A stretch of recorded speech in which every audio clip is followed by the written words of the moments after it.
slow, really get in the stride and show the board you can deliver results.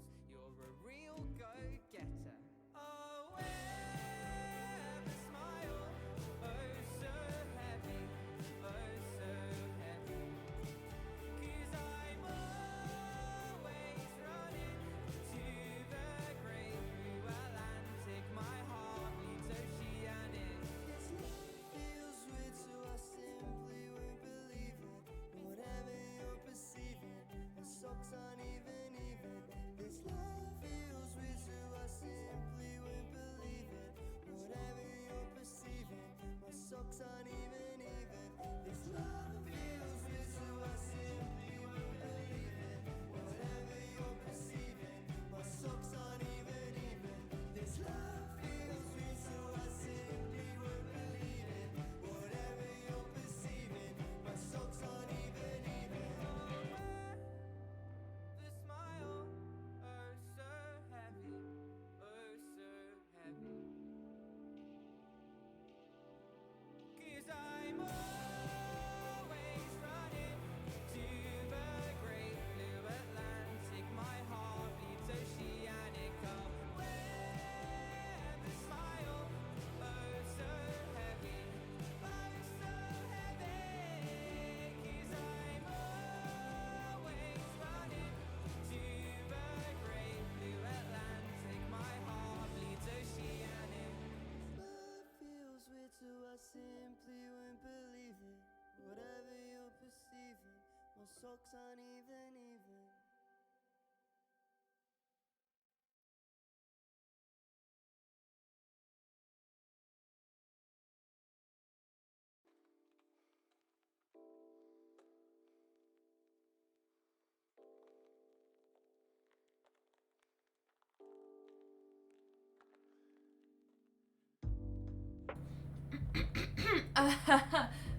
Hi. Hello, chat. We're just going to ignore the fact that I completely forgot to change all of my stream info. Oh dear.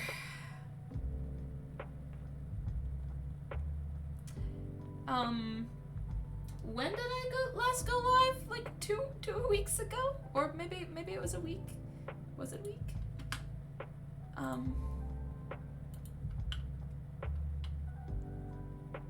Okay, it was a little over a week ago.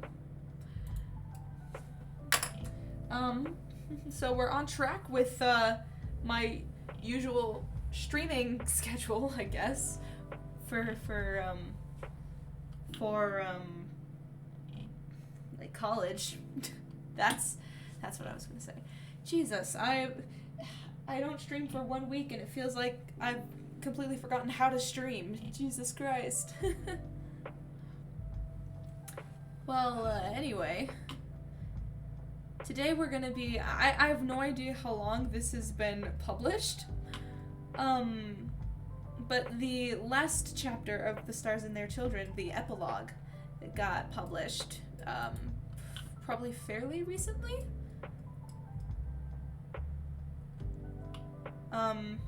It doesn't say when the chapter was published. Maybe it'll say at the end of the chapter. But yeah, it's so wild that like this is the last chapter. Like this is the end of the era of reading The Stars and Their Children. I wonder which one I should read next. Well, I say let's quit stalling.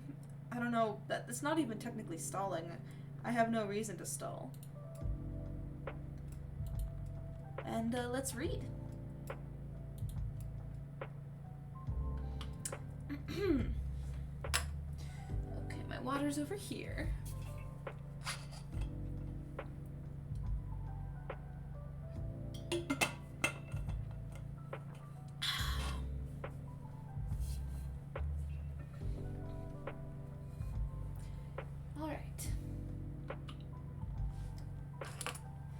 As always, I always love to reiterate because she deserves the credit that she needs, or she should get the credit she deserves. The Stars and Their Children is written by the Bones and the Bees. Amazing author. I highly recommend you check out her other works. I'll probably keep reading more of them as time goes on.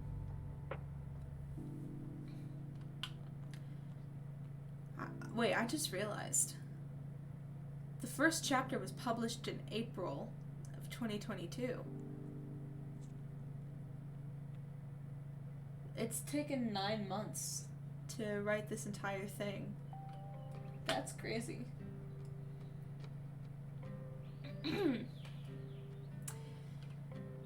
Chapter 29. The Stars Reached Back. Summary. Everything that happened after.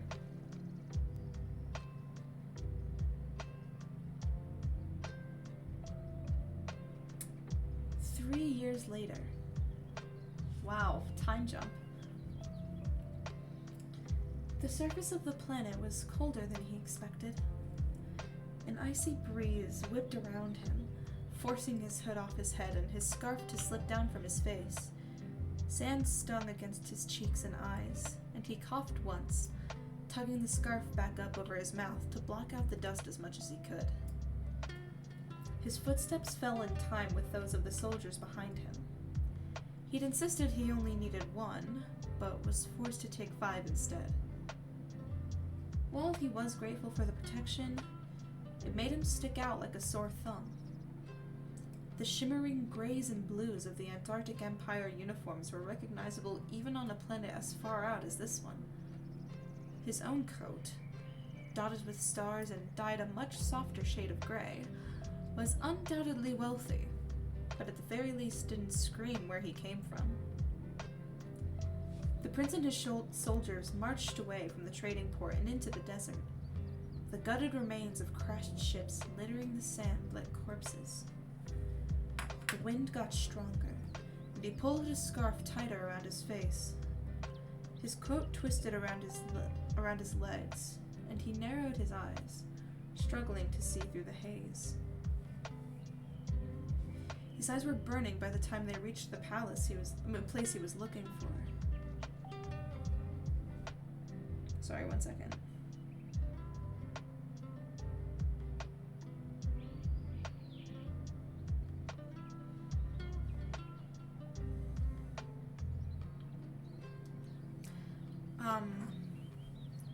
Sorry, where was I?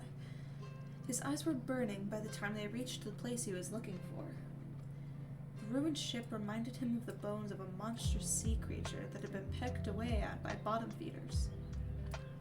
Warped metal reached into the sky like fingers. The wind howled as it rattled through hollowed-out windows. No one would live in a place like this if they had any other choice. Hold on, I feel like the music may be a bit too loud. How's that? Okay, I think that looks good.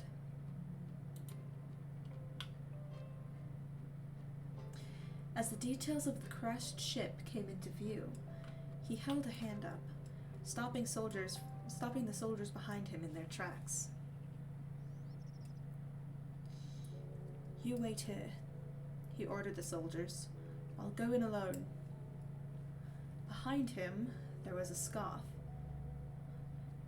No, you fucking not will, Jack argued, folding his arms over his chest as he stepped up beside him. "You have no clue what could be waiting for you in there." Wilbur clenched his jaw. "I know what's in there," he insisted, eyes locked on the ship. "And I need to do this alone." A crease appeared between Jack's brows as he frowned at him. Over the past few years, his scrawny guard hadn't changed much. His face had thinned out some, and he filled out his uniform slightly more than he did when they first met, but for the most part, he was the same person Wilbur met that first morning on Zephyr's 4. Of course, things weren't exactly the same as they were back then. Although Jack understood why Wilbur did what he did in the hangar that fateful night, Something had cracked in the glass between their friendship that could never quite be repaired. Despite the countless nights they'd spent drinking and laughing together since then, there was always going to be a level of distrust sitting behind his mismatched eyes when Wilbur spoke to him. Like he was still waiting for Wilbur's next words to be a command, even though Wilbur had promised to never do that to him again.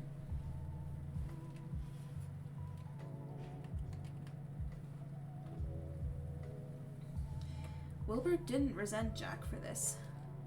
In fact, he was grateful that the distrust was still there in every look he gave him. Because Wilbur had been tempted. Oh, he was tempted even now. His skin bristling as Jack refused to obey an order that he knew he was within his right to give. But when he met Jack's eyes, clouded by the sand swirling between them, the pressure in his throat died down as soon as it appeared. Because that's what Jack was expecting. And Wilbur still held on to the hope that one day, Jack wouldn't expect a betrayal from him anymore.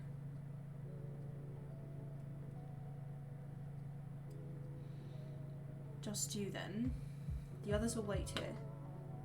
Wilbur relented, giving the rest of the soldiers pointed looks. A hint of a smile flashed over Jack's face. Sounds good to me. The soldiers stood their ground as Wilbur and Jack made their way to the ship on their own. Tears were welling up in the corners of his eyes now from the sand, and he scowled when he glanced over and saw Jack wearing a self-satisfied smirk, a pair of goggles he'd brought from the trading port sitting snugly against his face. Or bought from the trading port, I should say. Told you these were a good idea, Jack bragged, the blue and red lenses glinting in the faint light. Wilbur huffed. You got ripped off by that seller. This only made Jack grin wider. Good thing it's coming out of your royal allowance and not my paycheck, eh? He elbowed Wilbur playfully, and Wilbur couldn't help but crack a smile as he elbowed him back. I don't know why I brought you with me. Because it was either gonna be me or Puffy, and we both know you're a sucker for the classic Jack Manifold charm. More like a victim of it, Wilbur muttered, rolling his eyes. Jack opened his mouth to protest that, but quickly closed it as the shadow of the ship fell over them both. Wilbur's heart skipped a beat, and he held a hand up at Jack, gesturing for him to wait as he crept over to the tattered cloth hanging over the entrance ramp of the ship.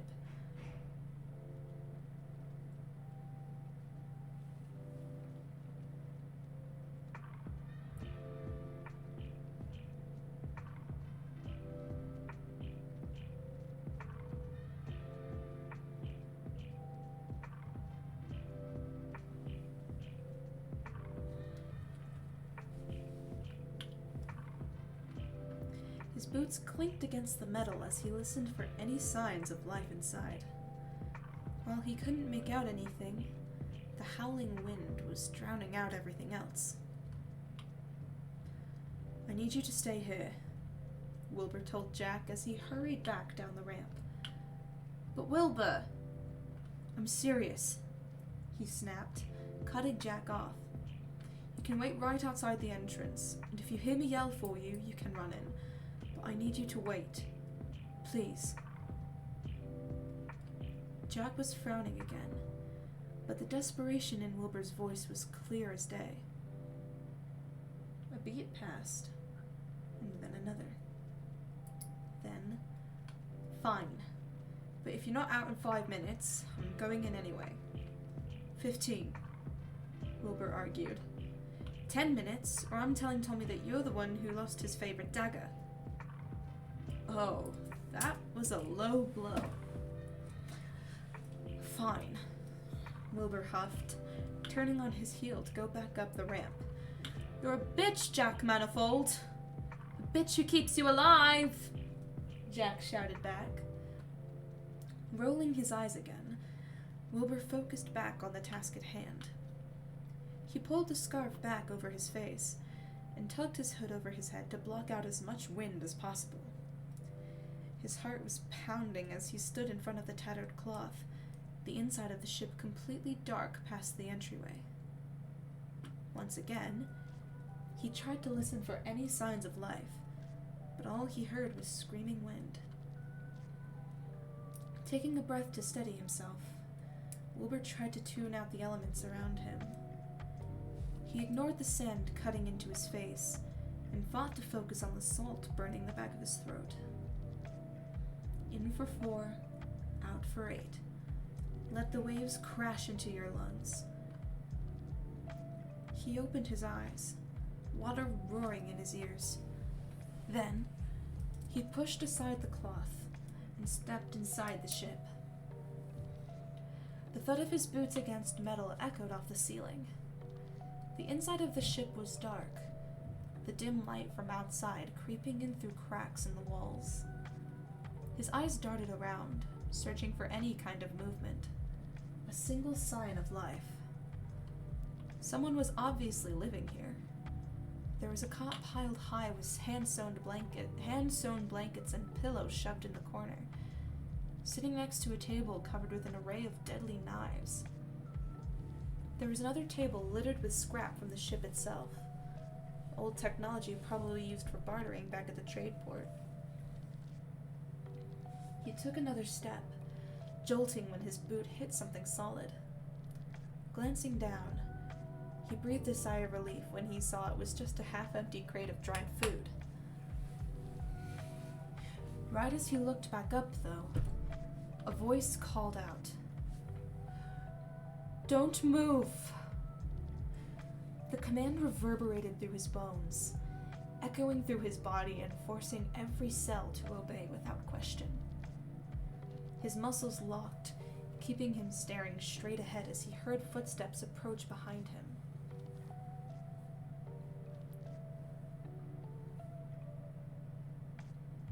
That guy at the port was right, Wilbur murmured, relieved she'd left him the ability to speak, even if he couldn't move. "You're really here."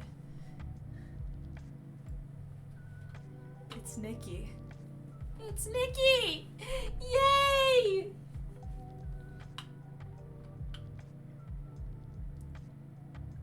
The footsteps behind him paused. Then, he saw a pale hand wrap around his neck from behind, before a frigid blade pressed against his throat.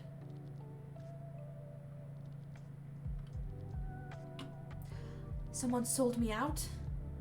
The voice hissed, a few pink strands of hair barely visible in his peripheral vision. "Who?" "The vendor you sell your scrap metal to," Wilbur answered. He knew he should be afraid right now, but he couldn't focus on anything except the fact that she was here. "She told us there's a siren living in the ship graveyard, and that you come to the port every few months to get supplies." The voice cursed softly. "I know your friend is waiting outside," she said after a moment. "If you think you can kill me on your own, you're wrong." "I'm not here to kill you," Wilbur told her, his chest aching with the desire to turn around.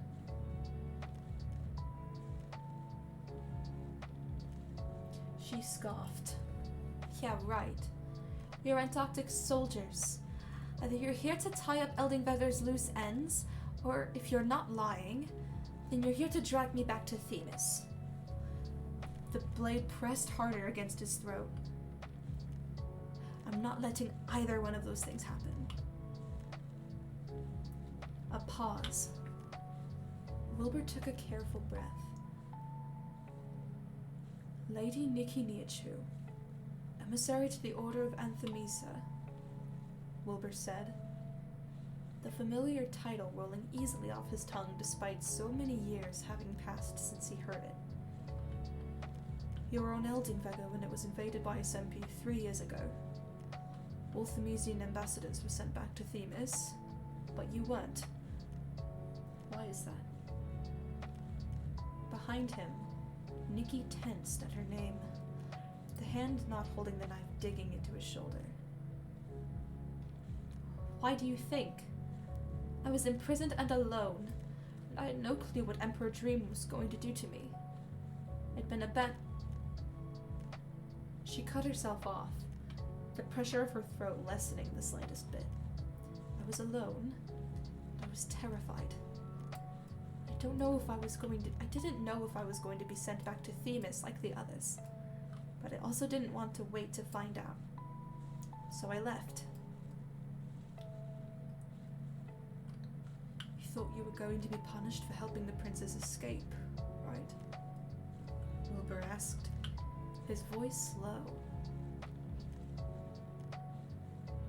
A beat passed. Then, the pressure returned. Oh, I know who you are, Nikki said, something dangerous curling around her words. I was wondering why you had a different coat than the other Antarctic soldiers, but I think I figured it out. She paused, readjusting her grip on the dagger. We hear rumors even this far out in this outer sector. Rumors of Emperor Filza taking on a protege, someone who can turn the tides of war with just a few words, who makes it a point to know everything going on in the galaxy, because that's what lets him control all the players. Despite the knife pressed to his throat, Wilbur couldn't help but smile. Do you know his name? Or anything about who this protege could be? Nikki hesitated before responding. No, I don't. There are a few theories as to who it is, but... Her breathing hitched, her grip on the dagger faltering once again. I don't think they're true. A heavy silence hung between them. The waves crashed against the shore of his mind, over and over and over again. The knife stung as it dug into his skin, and he could feel the blood welling up against the blade. Drop the knife, and pull down my scarf to see my face, Wilbur ordered, his voice echoing off the walls of the ship.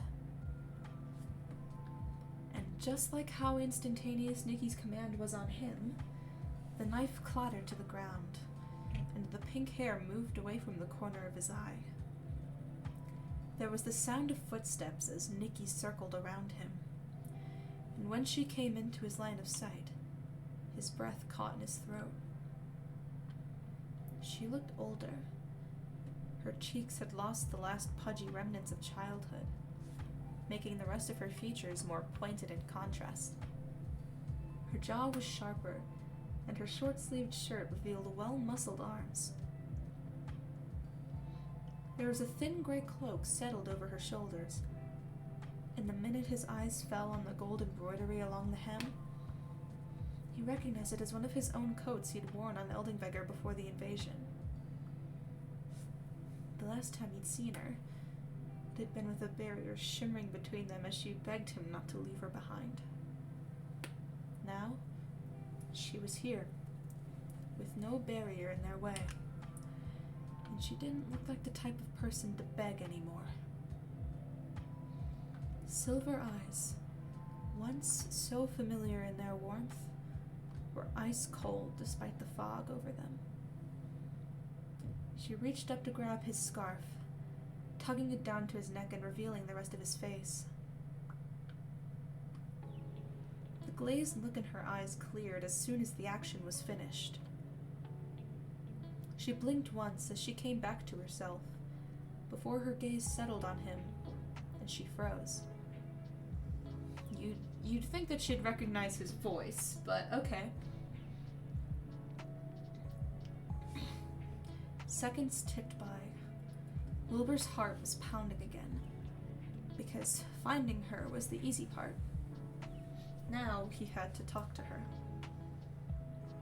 No, she whispered after a moment. No, this isn't real. You're not here.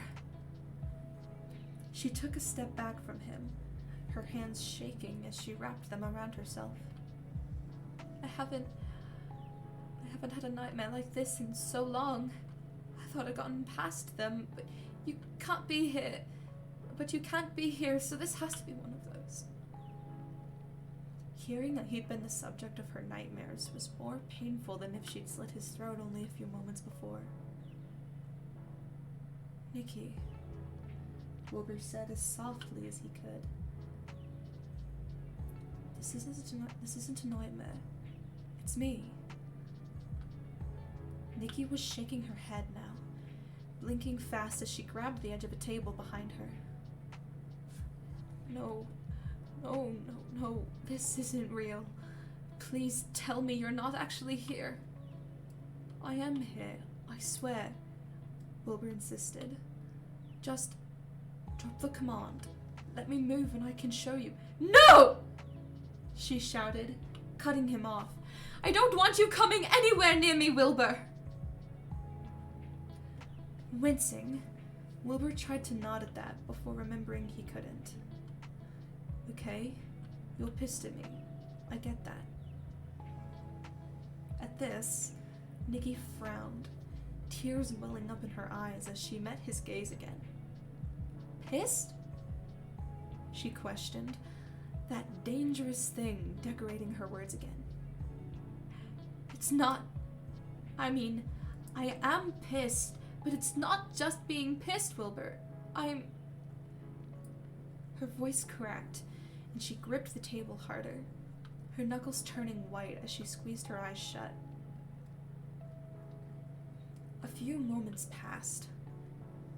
Nikki let out a shuddering breath before her eyes opened again. Why are you here?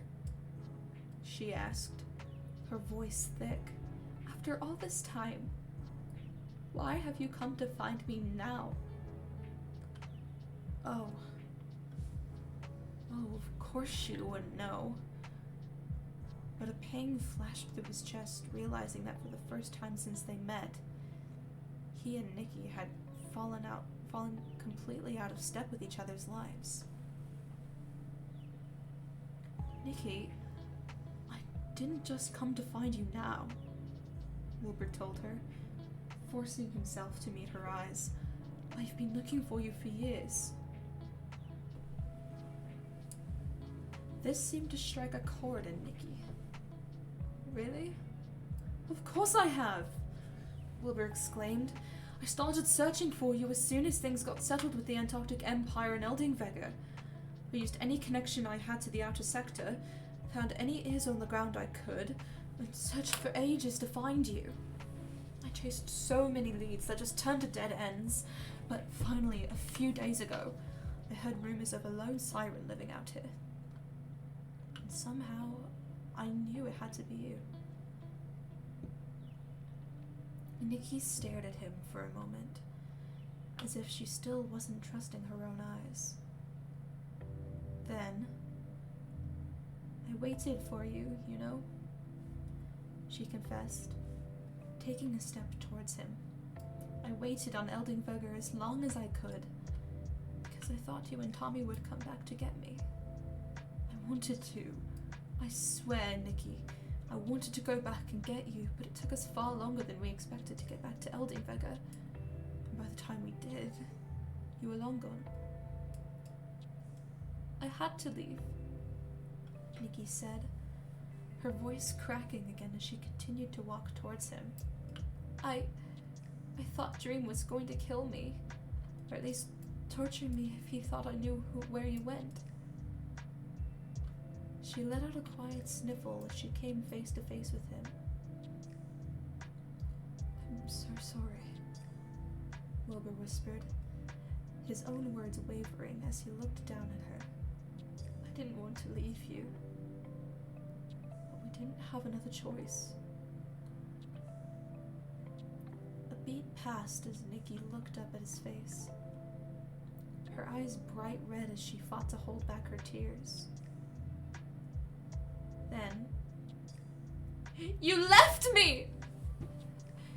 A fist thumped against his chest, and although it didn't hurt, Wilbur winced anyway. You left me there by myself! Another thump. You abandoned me! Thump. You betrayed me! Thump. You... Nikki's fist froze mid-air before she could hit his chest again. Her breathing was ragged, and she stared at the ground for a moment. The silence stretched taut between them like a wire. I thought you were dead! She sobbed, fingers twisting into the front of his shirt. No one told me anything. I waited for you to come back, but when you didn't, I thought you might have died trying to escape, and... She gasped as another sob racked her shoulders. I had to leave. I left, and nearly a full year later, the news reached the outer sector. That you and Tommy were alive. You were alive and you joined the Antarctic Empire. Oh. A moment of silence hung between them. Apologies that didn't need to be said out loud prickled over his skin. Looking back on it, I know there was no way for you to get me out of that cell. Nikki murmured after a minute, still clutching the front of his shirt. If you'd stayed any longer, you both would have gotten killed. I was panicking and couldn't see that then. And later on I kept telling myself you betrayed me, so the fact that you were dead would hurt less. She took a shuddering breath, resting her forehead against his shoulder. It wasn't your fault, though. It never was. And that was something Wilbur never thought he'd hear. It wasn't your fault. It wasn't your fault. It wasn't... His own breathing hitched as his eyes began to burn. He took an unsteady breath, and Nikki glanced up, her glowing freckles making the tear tracks on her cheeks shimmer. I missed you so much, she whispered. There she was, his best friend, his pillar of support.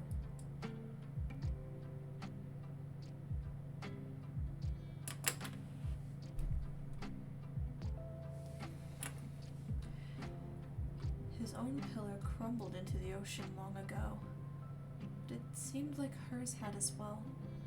Now they were both under the waves, having learned how to accept them.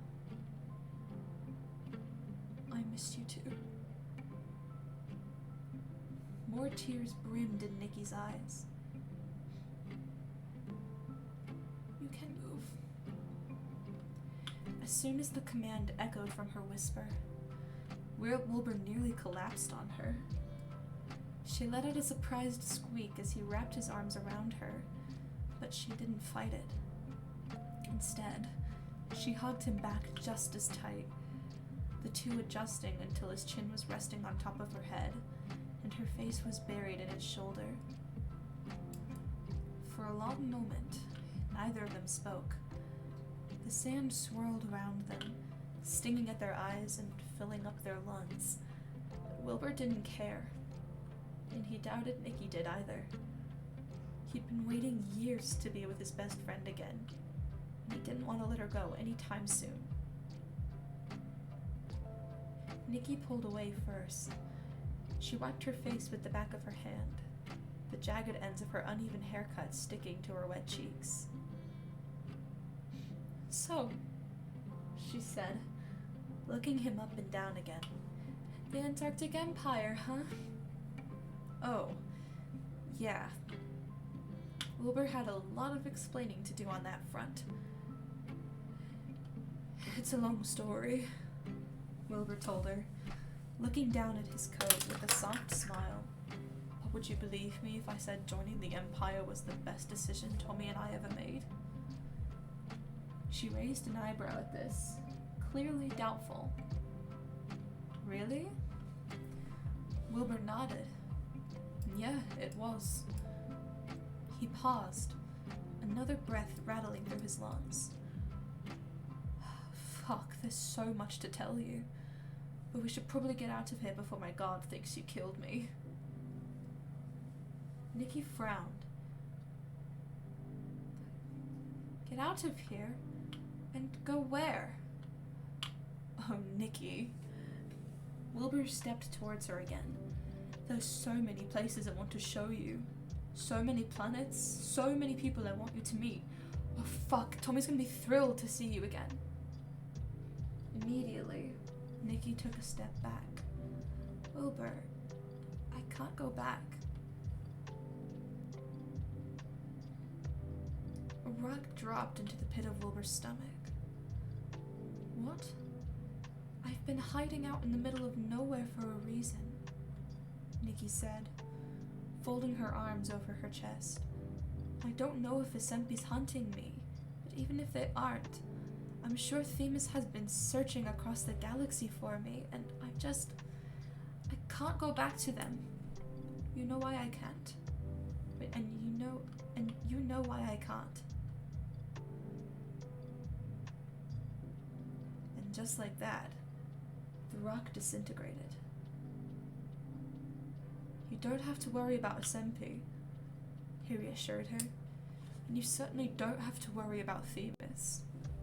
You're under Antarctic protection now. No one's going to lay a hand on you. No one's going to lay a hand on you. Ever. Furrowing her brows, Nikki glanced at his coat again. Why would the Antarctic Empire care about me enough to offer me protection? Just because I'm friends with the royalty of one of the planets under their control doesn't mean, trust me, you're under my protection, which means you're under Antarctic protection. Wilbur insisted, cutting her off. The confusion was practically bouncing off of Nikki as she considered the implications of that. Wilbur, what am I not getting here? Again, it's a long story, but to put it, bluntly. He paused, biting the inside of his cheek. Emperor Filza is my dad. There was a bit of silence as Nikki processed this. Then, excuse me, what? It's a lot to explain, but he's kind of my adoptive father and... Wilbur?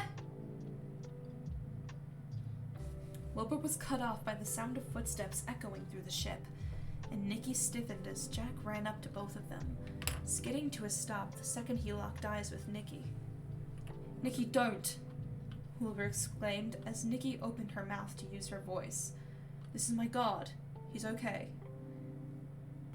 Although Nikki seemed unsure, she closed her mouth again, but still crouched down to pick her dagger up off the floor. Is this her? Jack asked, having pulled his goggles up on his forehead. Wilbur nodded. Yeah, this is her. Lady Nikki Niachu, he introduced with a grin. Nikki, this is Jack Manifold, my personal guard. Holy shit, it's so fucking cool to finally meet you, Lady Niachu. Will's told me a ton about you, Jack told her, giving her a quick bow. Nikki blinked, as if dazed as she watched Jack straighten up from his bow. Then, with stiff, unpracticed movements, she attempted to curtsy at Jack, despite the fact that she was wearing pants instead of a skirt. It's a pleasure to meet you. She trailed off, unsure of what to call him. Jack is fine, he quickly said. Nodding, Nikki gave him a small smile. It's a pleasure to meet you too, Jack. And if Will's given you permission to use his personal name, then feel free to just call me Nikki as well. Jack smiled at this, but before he could respond, there was a hissing sound as more sand slammed against the walls of the ship, and just as quickly, his smile disappeared. Well, as great as this is, I do think we should get going soon if we're gonna leave. The sandstorm is getting pretty bad out there. Shit. Yeah. Wilbur forgot they were on limited time with that. His own smile falling away, Wilbur gave Jack a subtle nod, before turning back to face Nikki. There's a lot I need to catch you up on, but like I said, you won't have to worry about Asempi or Themis if you come with me, Wilbur said, meeting Nikki's eyes again. Nikki furrowed her brows, conflict dancing across her face as she glanced between Wilbur and the makeshift bedroom behind her. I don't know, she murmured. I've been hiding out here for 3 years now. It's not the best, but it's familiar, you know? She pursed her lips, her frown deepening. I'm not the same person I was, Will. And I don't want you to be disappointed when you realize that. The thing was, Wilbur had already realized that. Because Nikki was so different from the girl he remembered.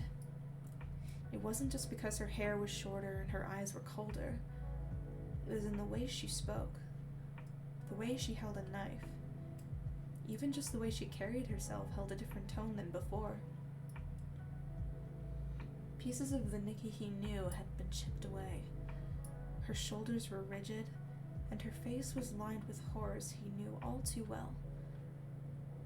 They were both 22 now, but he often got mistaken for older, and he was sure she did too. Because there was something dark behind both of their eyes. The mistakes they were haunted by. The exhaustion that had made a permanent home for itself in their bones. But beneath all the changes, it was still her voice. Her voice and her words, her hands and her smile. She was different, but she was still Nikki. She was still his best friend. I've changed too. Taking a step towards her, Wilbur held out his hand, palm up, a silent offer. For a long time, after everything happened, I wasn't even able to recognize myself in the mirror. Nikki winced, like she knew exactly what that was like. Once, you asked me if I wanted more, Wilbur continued, taking another step. You asked if I wanted to be more than just Tommy's advisor, if I wanted to try and aim for something higher. He paused, staring at the hand hanging between them. Nikki, I've become more than I ever dreamed of being. And you can too. Another beat passed. I don't just want you by my side. I need you there. I need you as my right hand. And together, I know we could do so much. Something lodged itself into Wilbur's throat, and he forced himself to swallow it down as his arm began to ache. Nikki, he whispered, don't you want more? And Nikki was blinking fast now, her shoulders shaking the longer she stared at his outstretched hand. A moment passed, and then another. The waves were crashing on top of him again, but he didn't drown in them. He just kept breathing in the salt water and waited to see if Nikki was going to breathe it in with him. Then, a scarred and calloused hand gripped his own, but the webbing between her fingers was just as soft as ever. Tommy, you in here? There was a flash of blonde as Tommy poked his head up from the couch. Wilbur stood in the doorway, and as soon as Tommy's eyes landed on him, his face lit up like the sun itself. Will! Without warning, he launched himself over the couch towards his brother at full speed. Wilbur grunted as Tommy slammed into him, stumbling back a few steps as he wrapped his arms around him. Fucking shit, man. I was only gone a few days, Wilbur said, smiling as he hugged his brother. But I was bored without you, Tommy complained, groaning as he buried his face in Wilbur's shoulder. Tubbo keeps making me study all the stupid lines and shit for my coronation ceremony. Wilbur chuckled, ruffling Tommy's hair with his hand. You don't want to forget what to say when you're up there and all up in front of all those people, do you? I'm not gonna forget, Tommy argued. Pausing, Wilbur raised an eyebrow at him. Are you sure? Tommy frowned, opening his mouth to insist that yes, he was sure. But after a moment of consideration, he sighed and shook his head. Studying is fucking stupid, he grumbled. Wilbur huffed. You say that like you haven't been obsessing over your textbooks for the past 6 months. Stepping back from the hug, Tommy rolled his eyes. Just because I don't want to do a shit job as king doesn't mean I like studying. Something fond curled in Wilbur's chest hearing that, his smile softening as he reached out to ruffle Tommy's hair again. We're gonna do a great job. I know it. Swatting his hand away, Tommy looked at the ground as heat rose to his cheeks. I hope so. Over the past 3 years, his little brother had really come into his own.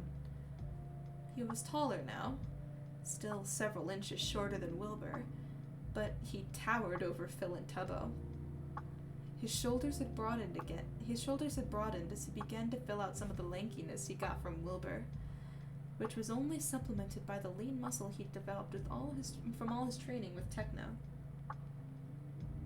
But besides his appearance, he'd grown up in a lot of other ways as well. His study habits had improved, and he took far more of an interest in politics than he used to. He never missed a meeting if he could help it, and even if he wasn't participating, his eyes were always bright and focused, soaking everything in like a sponge. Wilbur couldn't have been more proud of him. Before the conversation could continue in a sappy direction, Tommy perked up again. Anyway, are you gonna tell me where you fucked off to for 4 days? He asked, narrowing his eyes at Wilbur. Because if you went to that resort planet Big Q was telling us about and you didn't invite me. No, Tommy, I didn't go there, Wilbur said, cutting him off. I actually have a surprise for you. Wait, seriously? Smiling again, Wilbur nodded. Yup. He looked over his shoulder and made a come here gesture with his hand. Come on out. Stepping out of the doorway, Tommy's eyes widened the minute he saw who was standing in the hall behind him. Despite having grown up on Eldingvegger the same as them, Nikki seemed out of place, surrounded by the shimmering white marble and rose skies after so long. They'd only just stepped off the ship, so her clothes were still torn, and her blossom pink hair looked closer to a dull shade of orange with all the sand stuck in it. But even still, it was giving Wilbur so much deja vu to see Nikki on Eldingvegger once again. A kind of familiarity he had been waiting to get back for years now. Hi, Tommy, Nikki said, giving him a small wave. Tommy gaped at Nikki for a moment, blinking like he wasn't sure if she was real or not. Then, he started running. Nikki! He ran into her even harder than he'd run into Wilbur, Nikki yelping as she fought to keep her footing. Tommy towered over her now, her face practically invisible as he squeezed her in a near-death grip. You're okay! Holy shit! You're alive! He pulled away from the hug to see her face, and Wilbur's chest warmed seeing just how brightly Nikki was smiling at Tommy. Are you okay? Where the fuck did you go? Did you really kill a bunch of SMP guards when you were escaping? Tommy, don't overwhelm her with questions. Wilbur cut in, gently pulling Tommy away.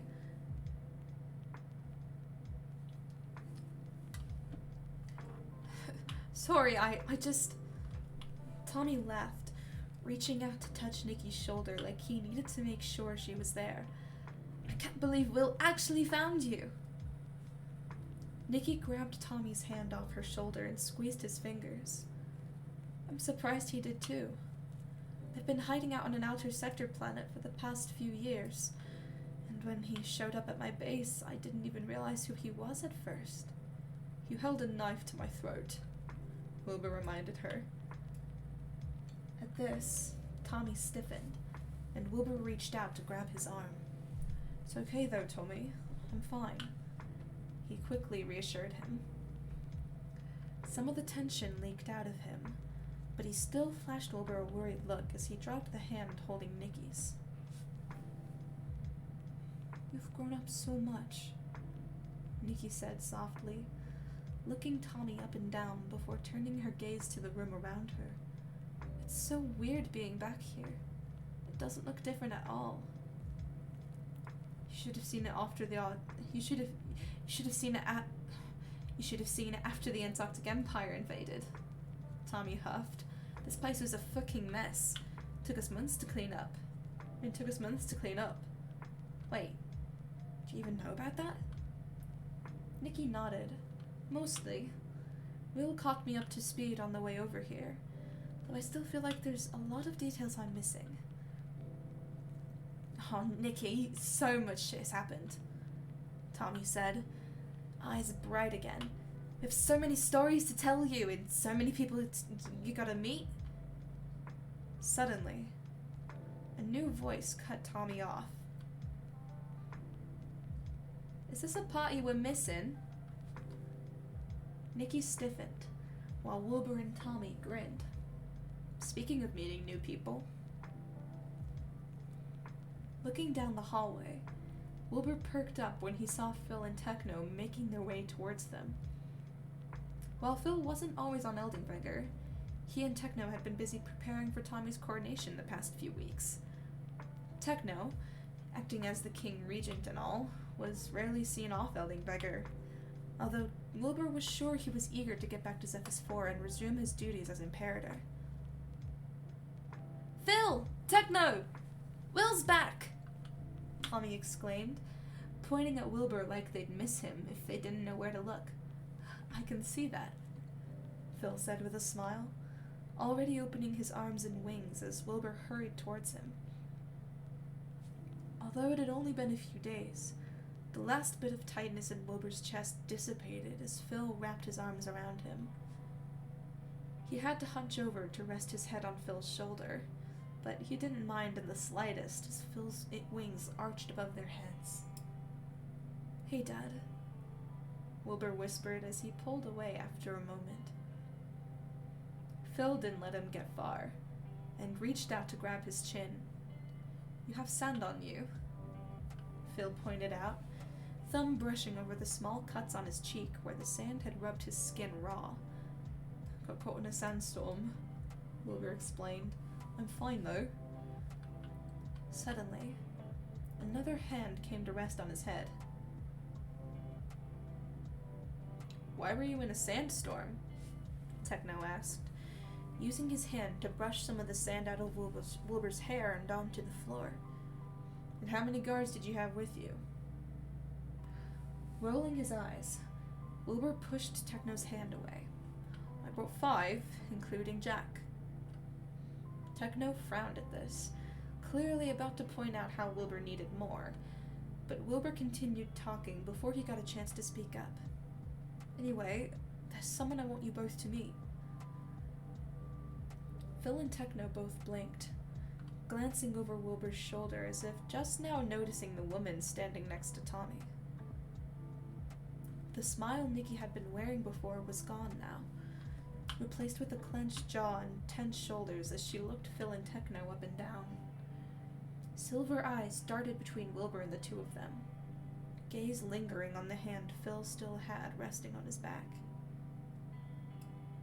"It's okay," Wilbur mouthed to her, his face just out of view of Phil and Techno.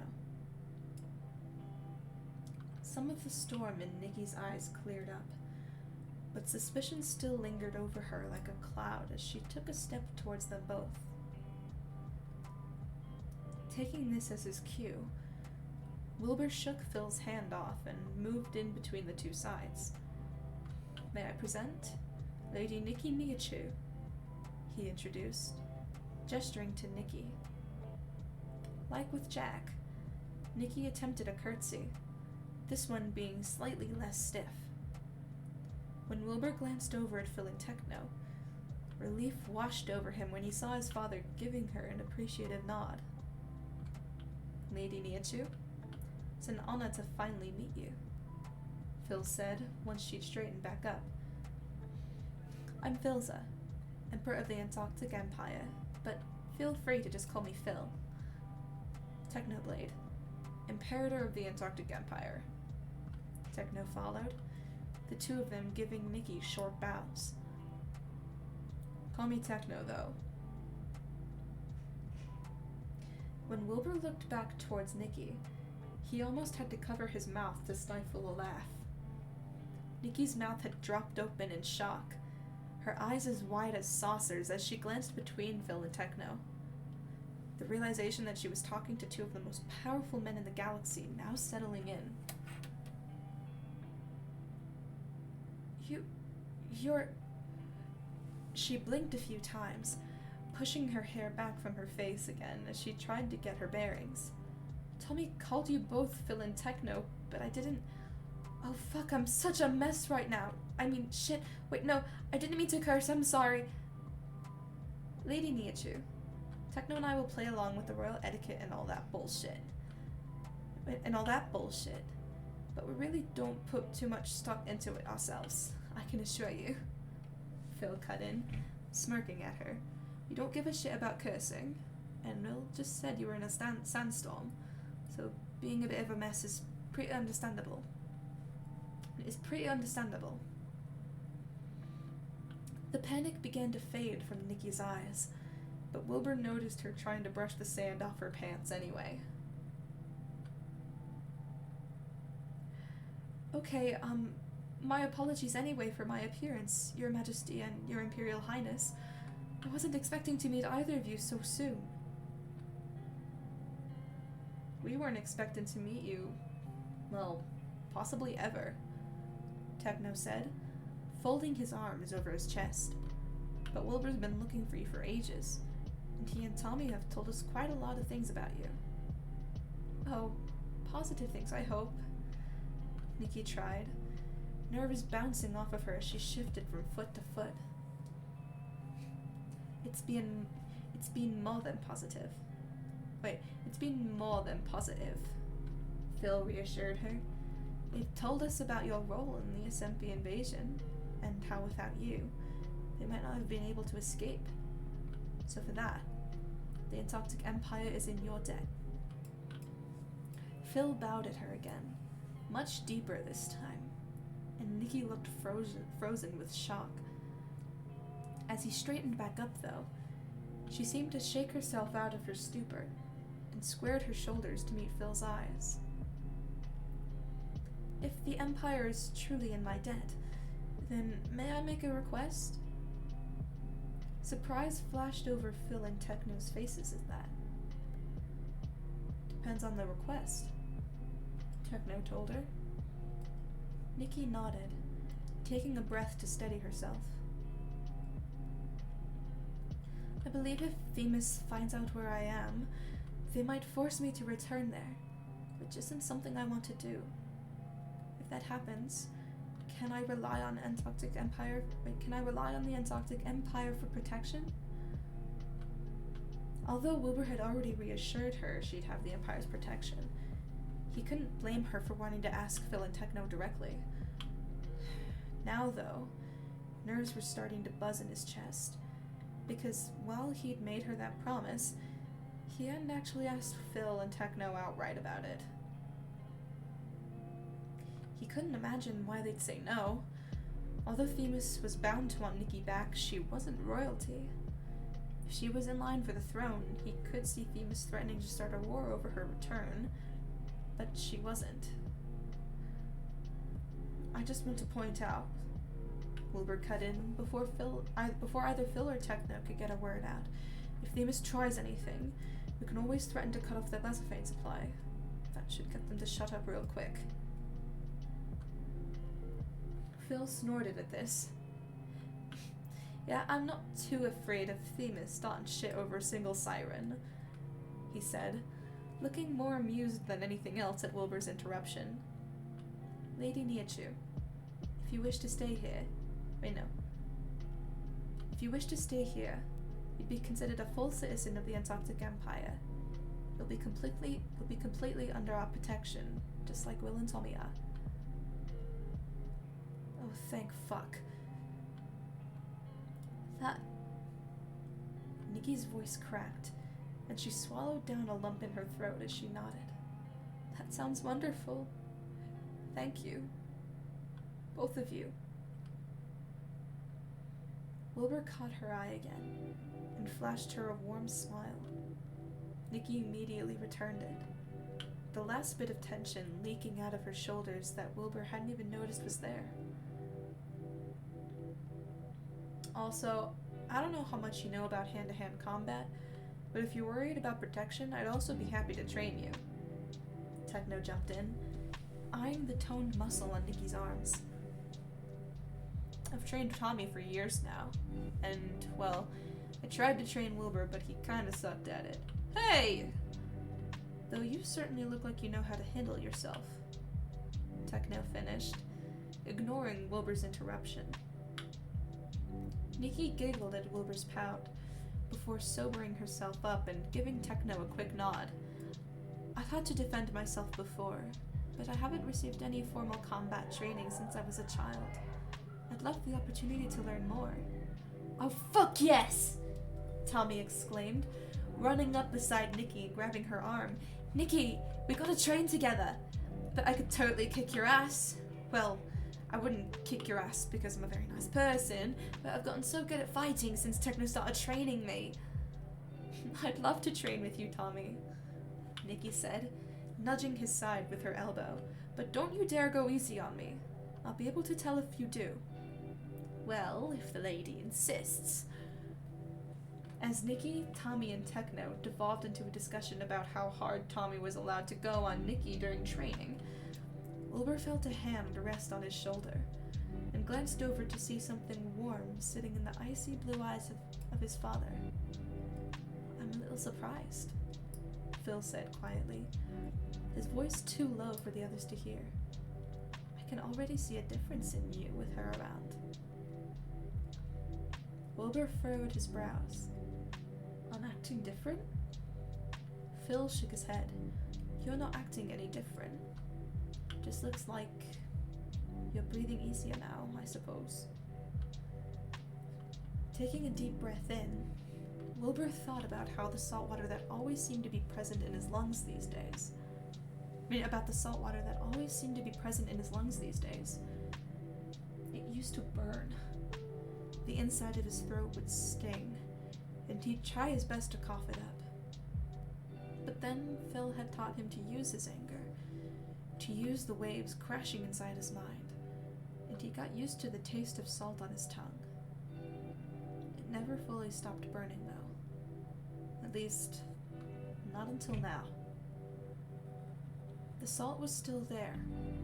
The waves were still there. His anger was still there. But he could finally breathe it all in without wincing. The last remnants of his pillar had dissolved, and the waves were finally, truly part of him. Thank you, Dad, Wilbur whispered after a moment, for agreeing to protect her. You don't need to thank me. She's important to you, so she's important to the Empire. He paused, both of them now watching Nikki. Tommy and Techno's conversation. Now watching Nikki, Tommy, and Techno's conversation from afar. She's going to be a right hand, isn't she? I haven't discussed it with her yet, but I hope so, Wilbur confessed, pressing his shoulder to Phil's. Don't worry, mate. If you offer, she'll say yes. Looking over at Phil, Wilbur frowned. How do you know? At the question, Phil gave him a knowing smile as he reached up to brush more sand off his cheek. Because nearly 3 decades ago,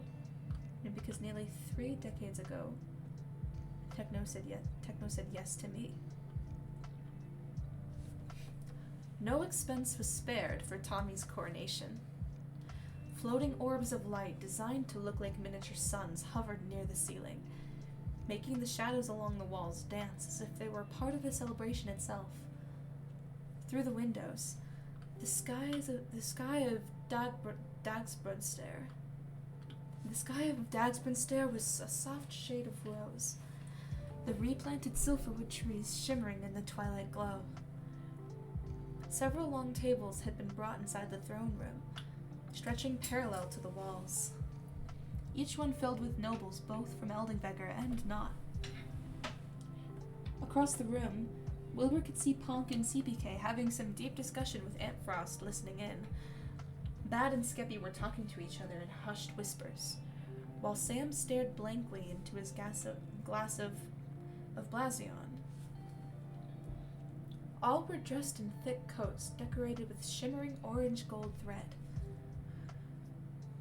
Next to the Badlands, Wilbur could also see Michael McChill talking amicably to Ainsley and a few other Flora as they all sipped their wine. Like the first time he'd met the man, Michael was dressed in all black, a calf-length coat with an oversized collar and a wide belt tied around the waist. Ainsley, meanwhile, wore a sleeveless red waistcoat decorated with bronze, with matching red trousers and a sheer red cloak resting over their shoulders. Wilbur also noticed a pink Gucky! Gucky! Gucky! Sorry, I got excited that Gucky is in this story. Wilbur also noticed a pink-haired Flora he'd never seen before sitting beside them, but didn't miss the way the flowers on both their cheeks stretched towards each other, while their fingers were interlaced under the table. On the other side of them, Tina and Carl were whispering to each other as they glanced around the room, although Carl's glazed-over eyes told Wilbur that he definitely wasn't seeing the room the same way the rest of them were. As expected, Tina and Carl were dripping with signs of their planet's wealth. Tina wore a lacy black dress with a high neckline and puffed-out sleeves, with the front of the dress falling only to her mid-thighs, and the back trailing down past her ankles like a cape. She also wore the same black headpiece she had on the first time he met her, the black rays stretching out above her dark hair, although this time it was left down instead of up. Beside her, Carl was wearing a similar cloak to his usual attire, although this one was black like Tina's dress, and fell all the way down to his ankles. Instead of the gold circlet he wore before, now he had a gold ring resting on the back of his head, almost as if it was meant to mimic a halo. And of course, Schlatt was there as well. To Wilbur's surprise, when he'd first taken his seat, he saw that Schlatt and Quackity were sitting side by side. Although Quackity had never mentioned knowing Schlatt before, the two seemed to be acquainted. Every once in a while, Schlatt would tell Quackity something with a sleazy grin, and Quackity would scowl at him like he was 2 seconds away from slapping him across the face. Both of them were chugging their Blazion, and he was sure the two were going to be pissed drunk as soon as the ceremony ended. Despite the fact that Eldingvegr was much warmer than Cephas 4, Schlatt was still bundled up in far too many furs for indoor attire. He wore a heavy, dark fur coat that fell to his ankles and was buttoned up all the way to his mid-chest, revealing the black ruffled collar of the shirt he had on underneath.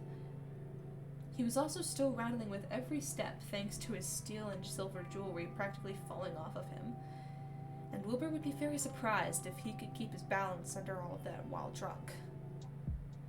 Although Quackity was dressed formally, it was obvious he wasn't nobility or royal like everyone else in the room.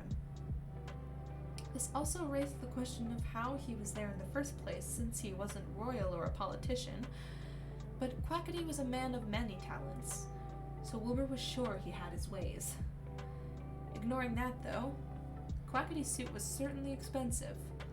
Black and decorated with a pattern of gold feathers along the arms and legs, with the same kind of ripple effect that his tattoos had. Despite the formality of the occasion, though, he still had that knit cap shoved over his head, and Wilbur almost wanted to laugh at his dedication to never taking it off. Since stepping into the throne room, Wilbur had been herded over to the opposite side of the room from the politicians. While he was slightly annoyed by this, he also knew that he'd have plenty of time to chat with them after the ceremony. Besides, he'd seen most of them multiple times since that first summit.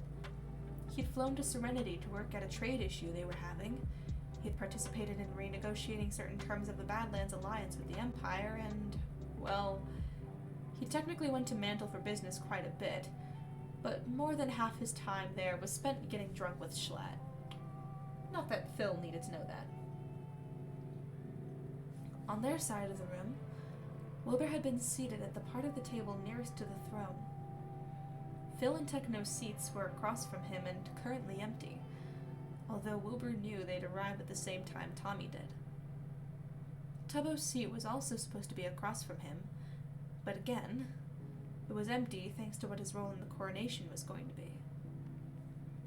So, for the moment, it was only him and Nikki sitting nearest to the throne, while the rest of the Eldingvigor nobility sat a few chairs away from them.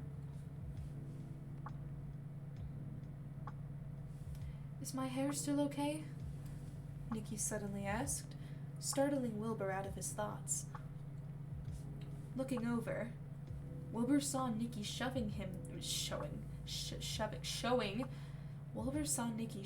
the back of her head. Her jagged haircut had been evened out by a hairdresser, and for the coronation, the pink strands had been woven into short braids that were twisted into small buns on the back of her head. Her silver and gold headpiece covered most of her hair from the front, wrapping around the braids like a fan with gems sewn into the fabric itself. "It looks fine," he reassured her after making sure there were no pieces of hair sticking out of place. Turning back around, Nikki groaned as she dragged her hands down her face. "Thanks.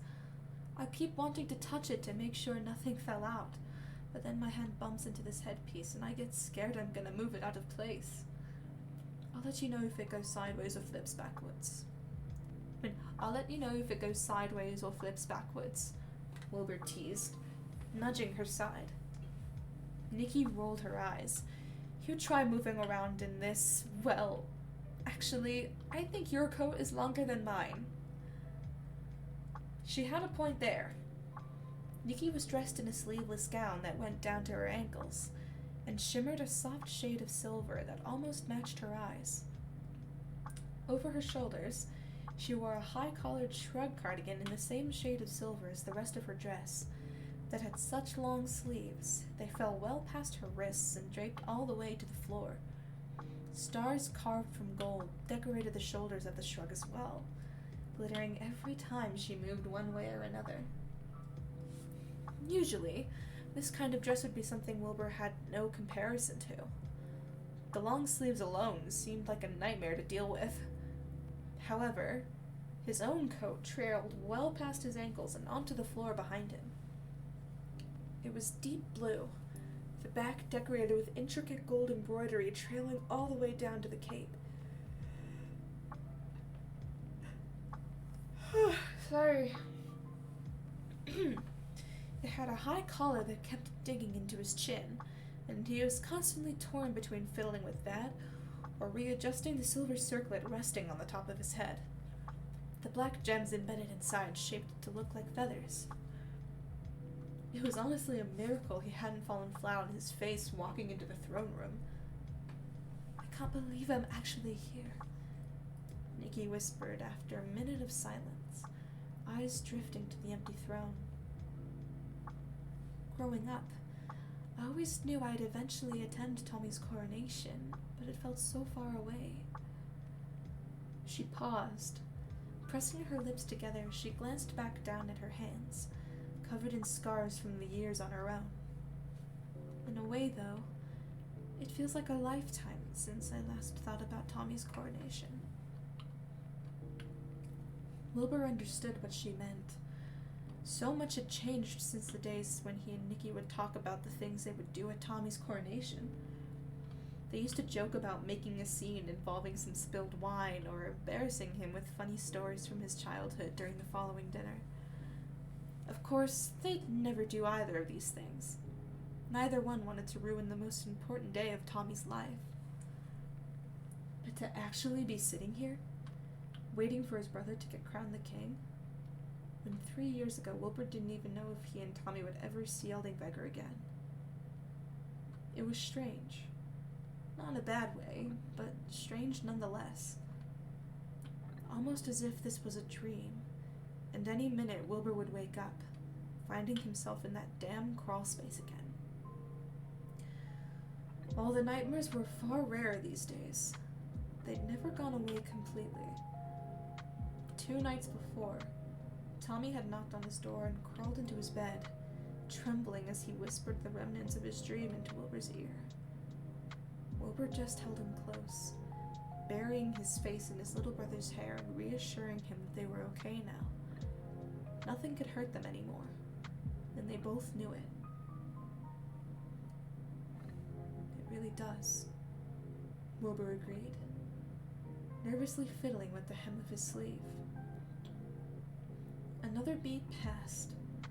Nikki looked away from the throne and at the rest of the table behind them.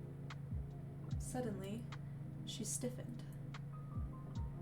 "Wilbur," she whispered, leaning close to his ear, "there's someone staring at you." The hairs on the back of Wilbur's neck rose up. He kept his face neutral, casually glancing over his shoulder to try and see who Nikki was referring to. Rambu looked away the second Wilbur turned his head. "That's Rambu," Wilbur explained, dark bitterness bubbling up inside of him. Tegna's protege. At this, Nikki's eyes widened before narrowing as the realization set in. "The spy," she said, her voice dripping with disdain. Although it had been years since Rambu's betrayal came to light, a nasty part of Wilbur still held onto a grudge. It was a heavy, bitter thing that sat balled up in his chest like a rock, and he wished he could let it go.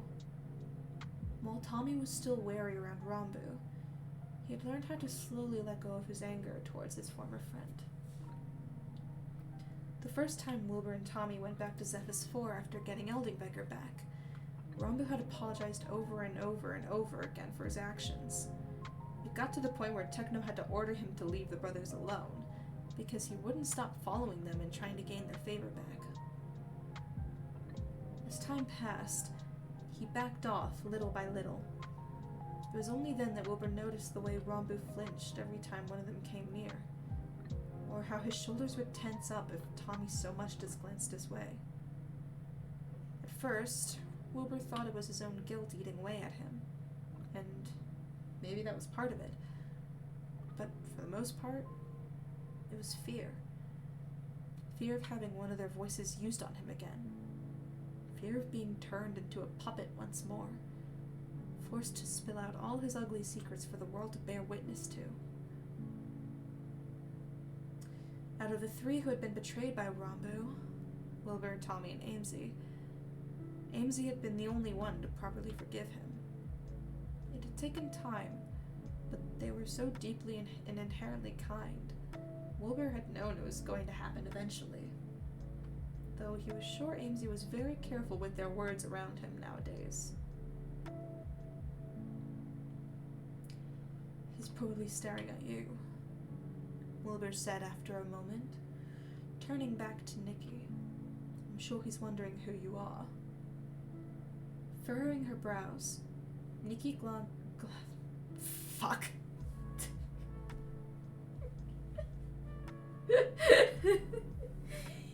Nikki glanced. I'm turning British, oh god. Nikki glanced Rambu's way again. He's younger than I thought he would be. Oh yeah, he's around Tommy's age, Wilbur explained, ignoring the weight of Rambu's stare against the side of his head. Huh. Interesting, Nikki murmured, before turning her focus back to what was in front of her. Her eyes settled on the throne again, and her frown deepened. I'll admit, it's strange to be here without Eret. She blinked, settling her hands on her lap. Do you know what planet they ended up on? Wilbur shook his head. No. The conditions of their exile was just that it had to be a planet unaffiliated with the Antarctic Empire. You don't think they would have gone to an SMP planet, do you? No, of course not. SMP knows they're the reason the Antarctic Empire won Eldingvega so easily. If they were to find Eret, their head would end up in a basket faster than Dreams did. His voice remained steady, even when mentioning Dream. If he closed his eyes, he could still see the execution he never thought he'd witness. He remembered the fear dancing in Dream's bright green eyes. He remembered the way the waves roared in his ears, pushing his anger up and up as he watched the man beg for his life with contempt running through his veins. He remembered the way blood stained the leg of his pants from standing too close. Memories of Dream often made an appearance in his nightmares. His execution, though, was not one of them. Do you know why Foolish chose to go with them? Nikki then asked. He said it was because they were an old friend, and he also felt like he didn't have a place on Eldingvega without them around, Wilbur explained, resting his elbows on the table. Tommy tried so hard to get him to stay. He even promised to do all his homework on time for the next year, but Foolish insisted he had to go. Tommy doing his homework on time? Nikki snorted. He really has grown up since I've been gone. Although it was said as a joke, Wilbur couldn't stop a soft smile from stretching over his face at that. He really has. As if on cue, there was the sound of footsteps echoing over the room, silencing all conversation at once. Wilbur straightened in his seat as Phil and Techno walked in through the large doors leading into the throne room, and he flashed back to the relief he'd felt 3 years prior when those two had appeared in the doorway to save his and Tommy's lives. The two stood side to side as they made their way between the tables. Phil was wearing an ornately embroidered long-sleeved shirt that was the signature pale blue of the Antarctic Empire, the shoulders bare to keep his wings free. Heavy rings decorated his fingers, and part of his hair was pulled back into an intricate braid. Along with that, this was one of the only times Wilbur had seen Phil wear his actual crown, a sharp thing made of twisted black metal, so reminiscent of the palace of Zephyr's 4 itself. Beside him, Techno wasn't wearing a crown, but looked no less royal for it. His coat was a massive thing, a puffed-out fur collar making his already hulking frame look even larger than it actually was. The coat itself was the same shade of blue as Phil's shirt, and had similar silver embroidery stretching from the front to the back. His pink hair was in an even more complex braid than Phil's, with pieces of gold and silver threaded into the strands, while even more jewelry hung off his ears and neck. As they passed by Wilbur's part of the table, Phil turned to flash a smile at him. which Wilbur quickly returned. The two walked up the steps to the landing in front of the throne itself, turning around to face both sides of the room. Neither one said anything. Their eyes skimmed over both sides, before bowing in acknowledgement. Then, they walked back down to the table Wilbur was sitting at, and took their seats across from him and Nikki. Once the Emperor and Imperator had acknowledged the ceremony, that meant it was finally time for the event to start. The throne room doors opened again. First, Puffy and Jack stepped through, nodding at the gathered groups and taking their positions on either side of the doors. Then, Tubbo was the next to appear.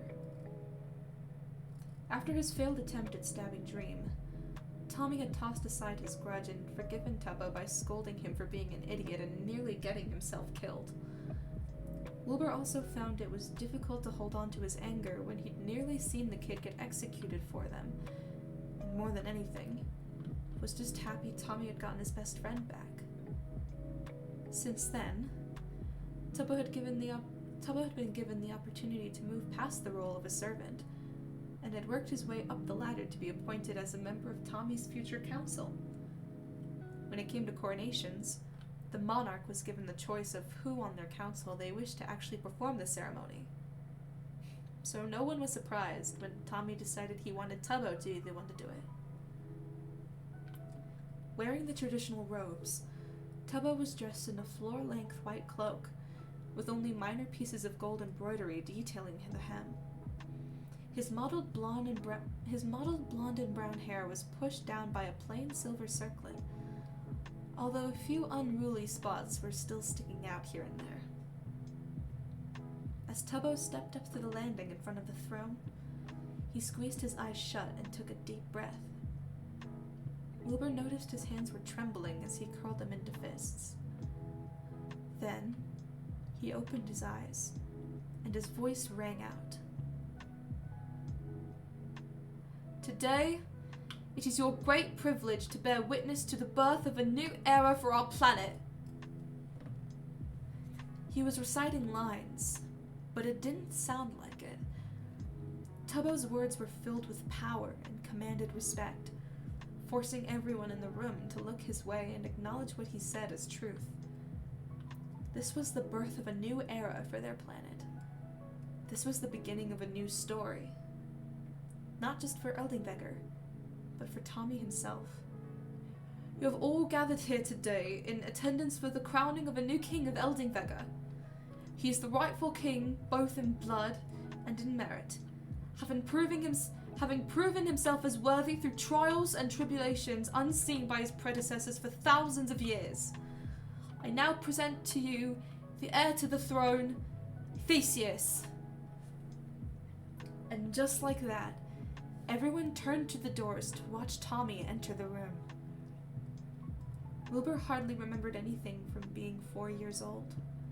It was still that hazy space where you might be able to recall bits and pieces, flashes of color or snippets of songs, but very few whole, intact memories.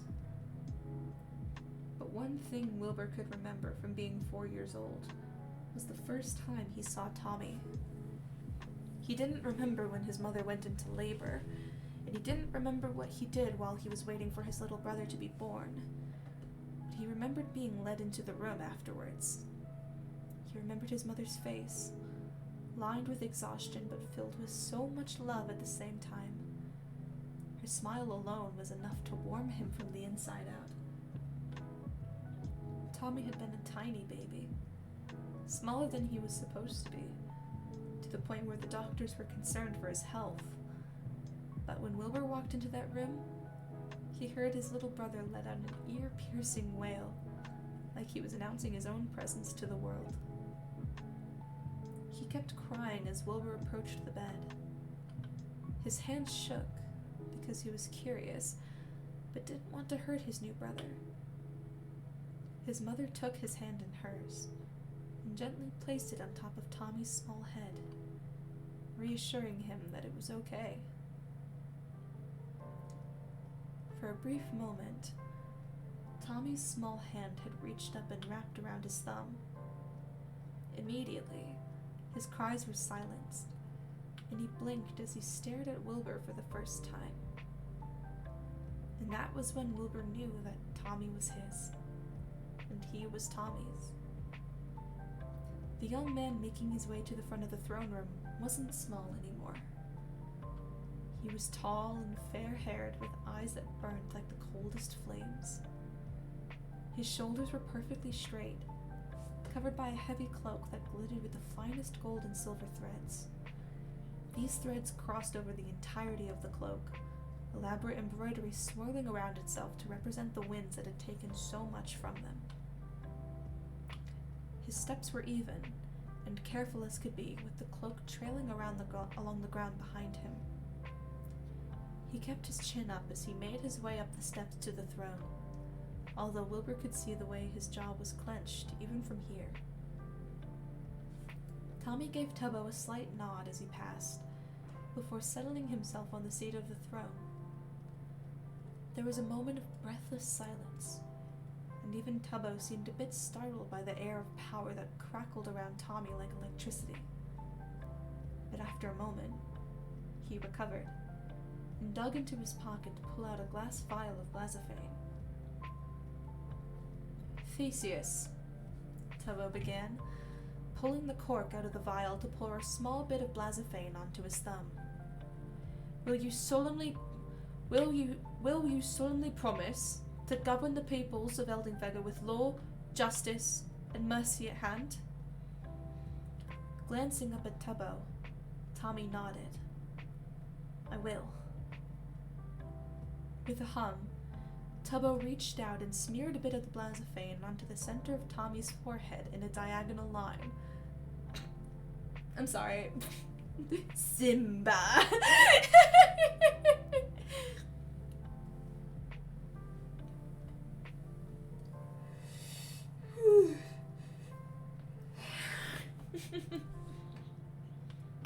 Will you solemnly promise to protect the peoples of Sulcid, Nutsid, and the Rookring to the best of your abilities?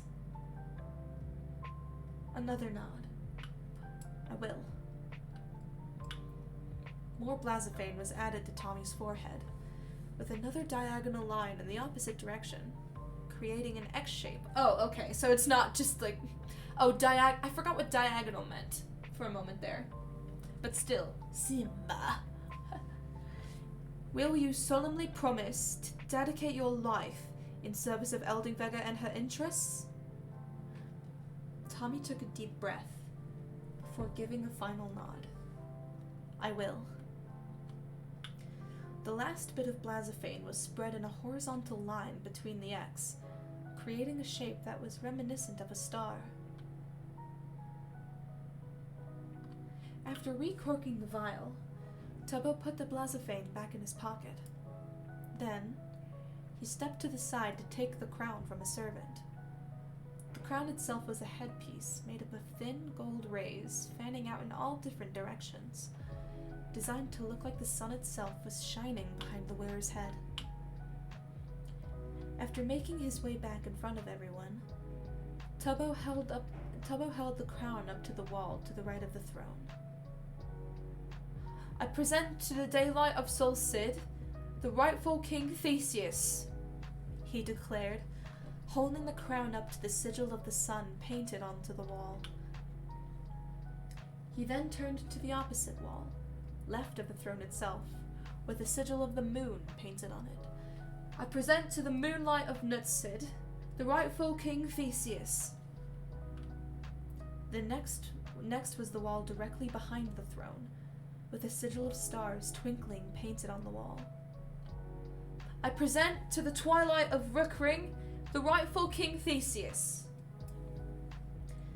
And lastly, there was the wall that the throne room doors were on, where a sigil of wind gusts was painted. Excuse me. Tubbo was now facing the gathered crowd, holding the crown up for all of them to see. And I present to the winds that cross the expanse of all three, the rightful King Theseus. Then, Tubbo turned back around and stepped over so he was standing right in front of Tommy. He held the crown just above his head, and Wilbur could barely hear his own breathing over the blood roaring in his ears. "I crown thee, Theseus Thomas Earney, protector of day and night, dawn and dusk, lord of the Darkspawn Stair, and king of Eldingvega." Tommy lowered the crown onto Tommy's head before stepping back so the crowd could see their new king. Sun rays burst from behind Tommy's curls, fanning around his head like a halo. The blazophane on his forehead shifted between shades of orange and gold with every small movement, and icy flames danced in his eyes as the title of king settled onto his shoulders for the very first time. "All hail King Theseus!" As soon as the words left Tubbo's mouth, the room exploded into applause. Wilbur jumped to his feet, eyes burning as the widest smile he'd ever worn stretched across his cheeks. He clapped and yelled out wordless cheers, 1,000 emotions swirling inside of him all at once. His brother, the king. Wilbur was practically suffocating from how proud he was of Tommy in that moment. Beside him, Nikki had tears pouring down her cheeks, although she was smiling just as wide as Hugh was. Across the table, Phil and Techno were both beaming, obvious pride glinting in both their gazes, though Techno's especially. As Tommy's eyes flickered over the room, there was a brief moment where his gaze met Wilbur's, and just for that moment, everything else in the room faded away, and it was only the two of them. Eventually, the cheering began to die down, and their eye contact broke.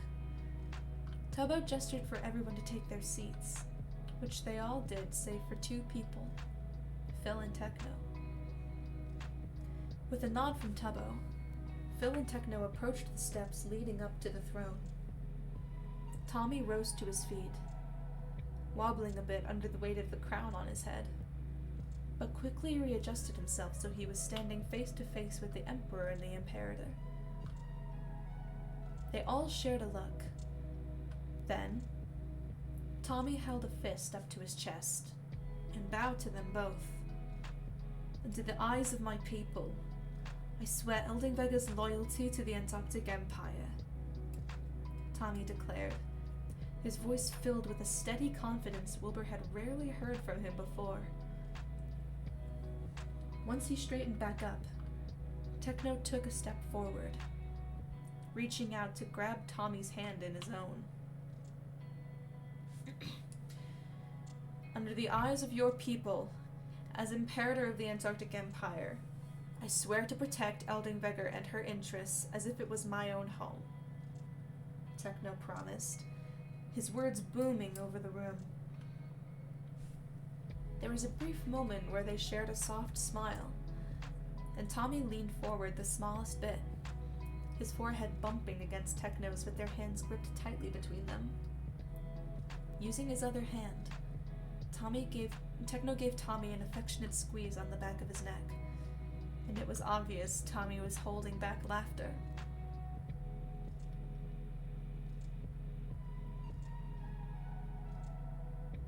As quickly as it happened, though, it was over. Techno pulled away, folding his hands behind his back as he moved beside Phil once more. Then, Phil stepped forward.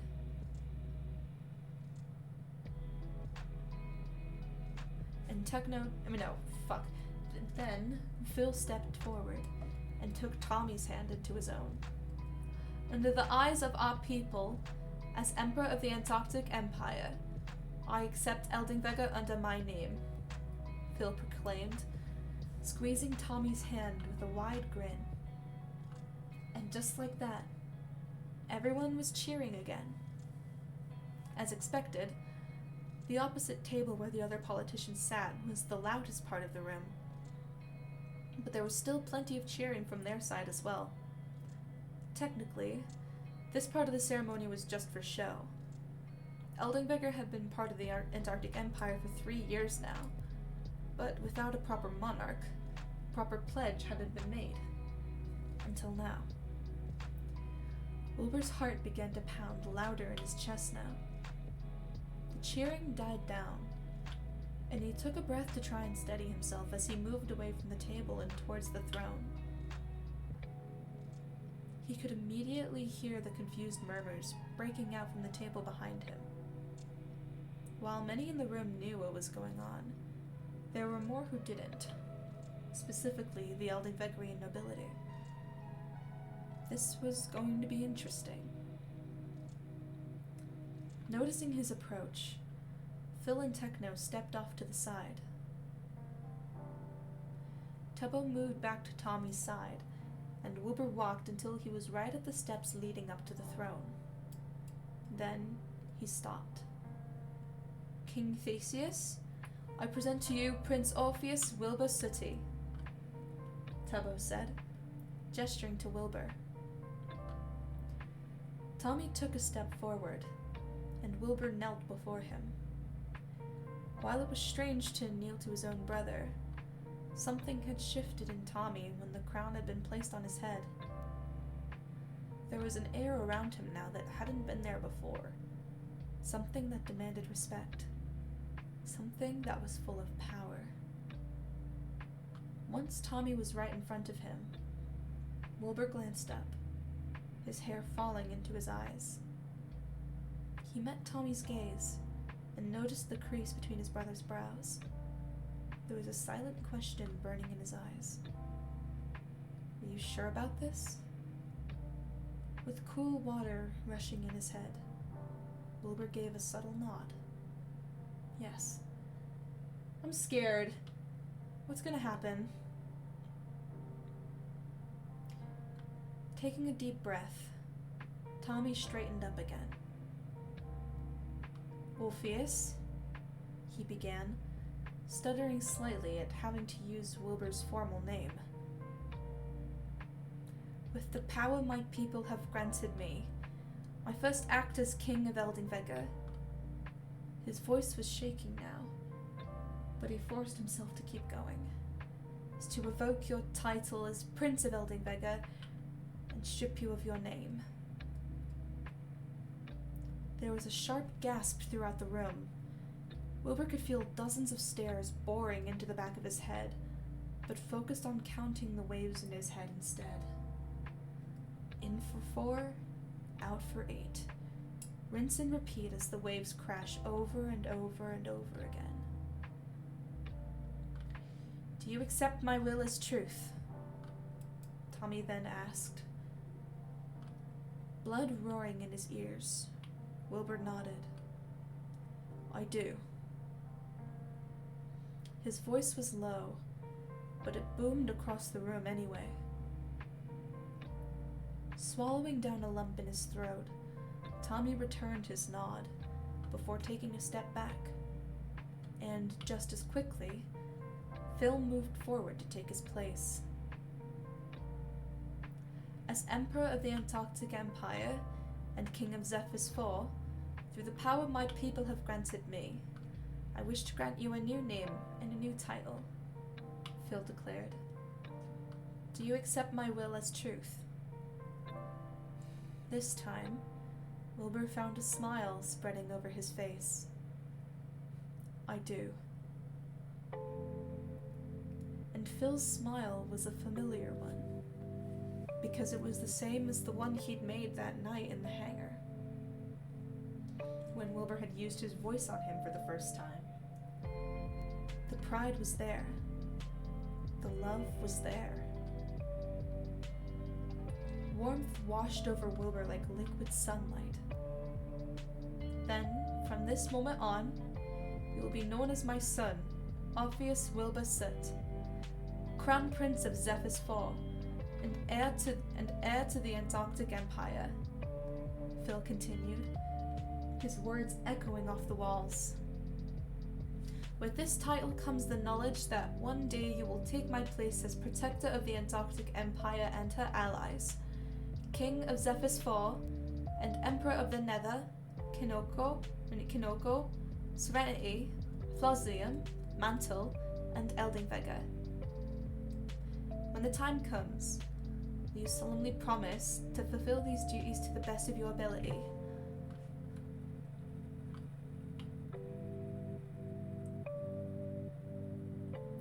This wasn't any kind of surprise to Wilbur.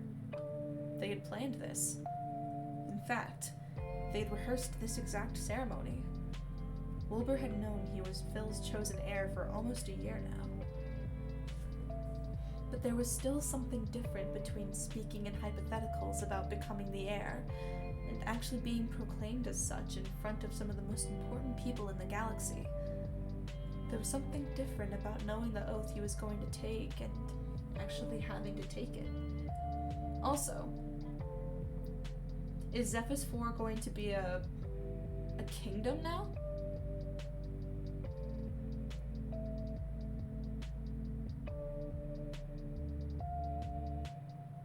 Like once Phil resigns or dies or something, the Empire's gonna turn into a kingdom?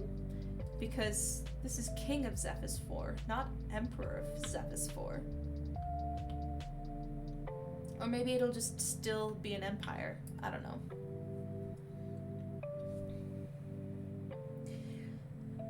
One day, Wilbur would be crowned King of Zephyr's 4 and Emperor of the Antarctic Empire. Oh, Zephyr's 4 is the planet. The Antarctic Empire is something in the planet. Okay, that makes sense. that makes sense. One day, Wilbur would sit on Phil's throne, wear his crown of twisted metal, and preside over the most powerful empire in the entire galaxy. One day, Wilbur would truly be able to say that he had become more. There are many different types of power in the world. There was the power of words and the power of swords, the power of decisions, and the power of stepping back. There was power in embracing the destiny you'd been born to, like Tommy had. There was also power in rejecting what you were born to, and embracing a new destiny you were never meant to have. There was power in fighting the waves, but there was also power in accepting them as part of you, and letting the salt water flood through your veins. A shudder ran down his spine, but it wasn't from fear. I will, he swore to his father. Those glacier eyes were impossibly warm as Phil held out a hand to help Wilbur to his feet. He squeezed Wilbur's fingers, and Wilbur leaned into his side, smiling to himself as Phil's wing came to wrap around his shoulders. Once they were both standing side by side in front of the throne, Phil spoke up again. Technoblade, Emperor of the Antarctic Empire and Ambassador to the Nether, please come forward. Walking around to the steps, Techno knelt in front of them both, his braid hanging over his shoulder as he rested a single hand on his sword. When he lifted his head, gold eyes met brown, and Wilbur was surprised to see that Phil wasn't the only one looking at him with pride today.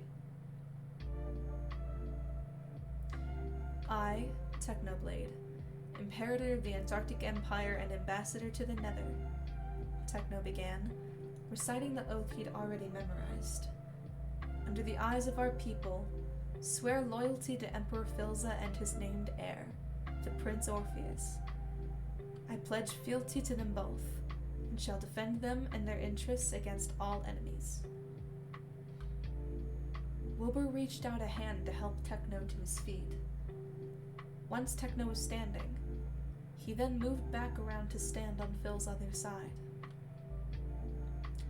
Tina, Princess of Kinoko and Duchess of Antrementaria, and Marquise Carl Amanita, seer of the Church of the Other and the Between, both of you, please come forward. Phil then called out. Although they'd been told about this beforehand, Tina's eyes were wide as she made her way up to the steps, dragging Carl behind her by the hand. The two knelt down side by side, and he and Phil waited for them to make their oaths.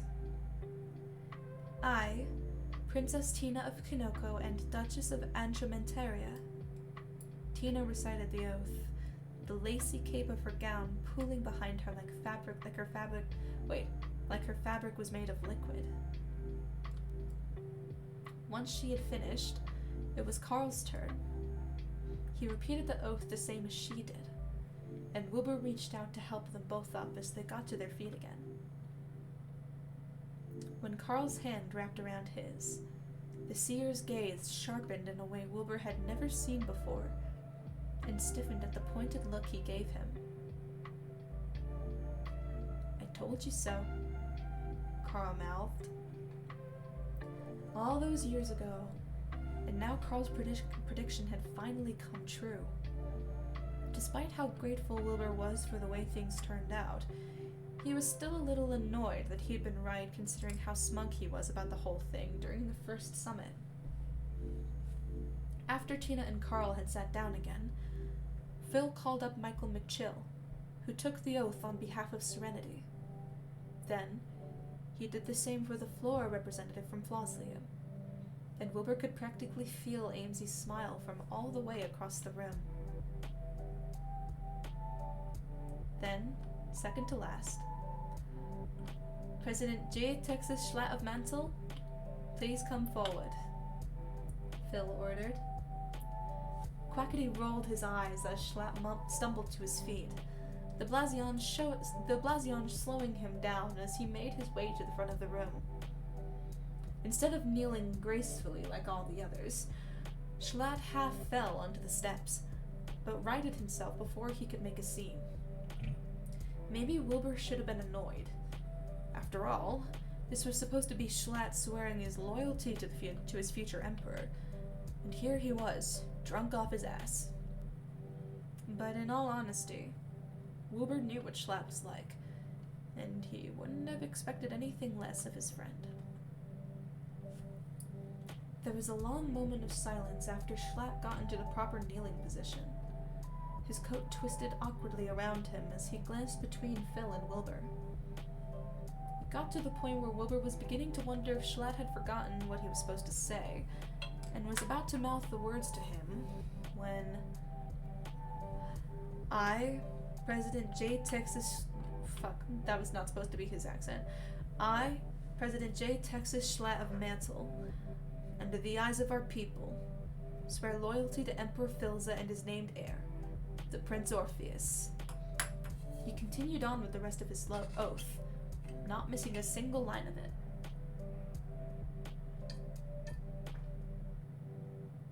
I haven't been drinking water. That's not good. My throat's starting to get sore. Uh-oh.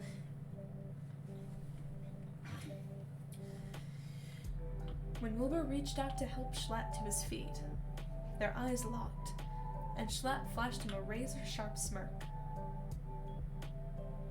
"Good on you, lover boy," Schlatt whispered, far too low for anyone else to hear. With that, Schlatt let go of his hand and stumbled back to his seat. Quackity moved his own cup of Blazion out of the way when Schlatt sat back down, obviously wary of Schlatt's flailing arms as he struggled to balance himself. For a brief moment, Wilbur and Quackity's eyes met, and Quackity lifted his glass to Wilbur in a silent toast. Wilbur gave him a subtle nod in acknowledgement.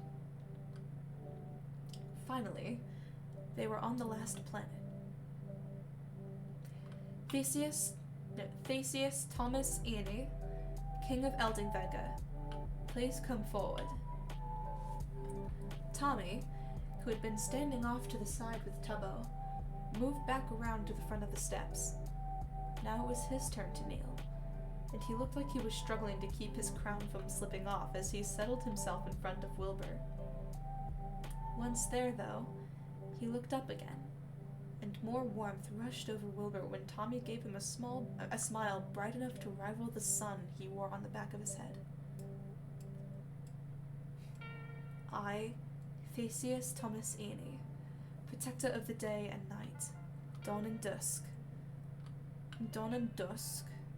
lord of Dagsbrunster, and king of Eldingvegger, he began, his words steady, under the eyes of our people, swear loyalty to Emperor Philza and his named heir, the Prince Orpheus. I pledge fealty to them both, and shall defend them and their interests against all enemies.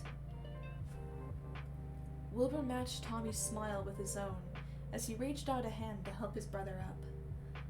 Before Tommy could step back, though, Wilbur tightened the grip on his hand and pulled him close so their foreheads were almost touching. And I, Orpheus Wilbursut, he began in a rushed whisper, swear loyalty to my brother, Theseus Thomas Ene, king of Eldingvegger. Tommy let out a shaky laugh, squeezing Wilbur's hand as tightly as he could. You dramatic prick, he whispered, before finally pulling away. After Tommy had moved back beside Tubbo, that only left Phil and Wilbur facing each other in front of the throne.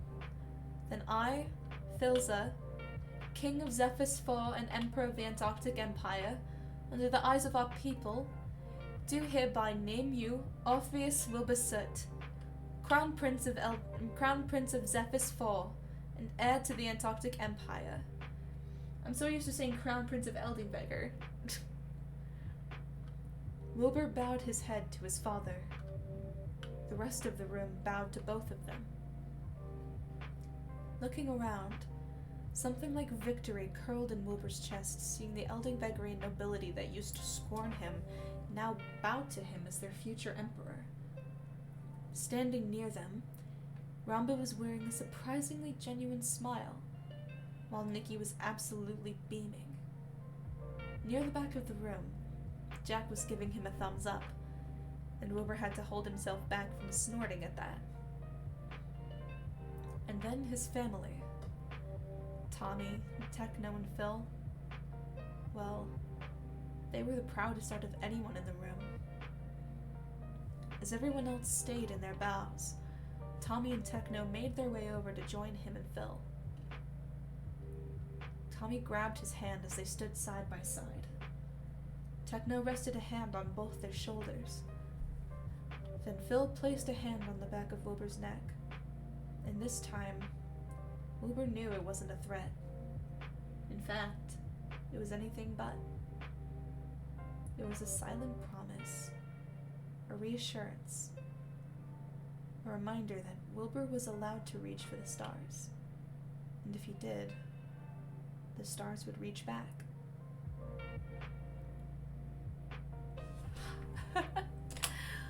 God.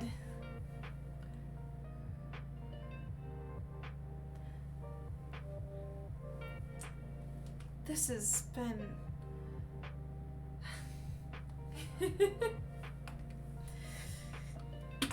I remember reading this when there was only a couple chapters. Like, I think I started reading this in May of 2022. I've been waiting for updates on this ever since. Feels kind of strange.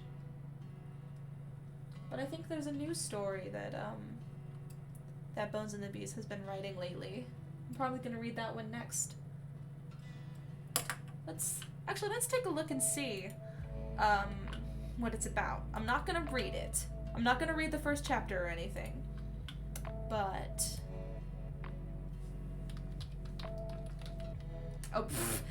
my keyboard was still in all caps.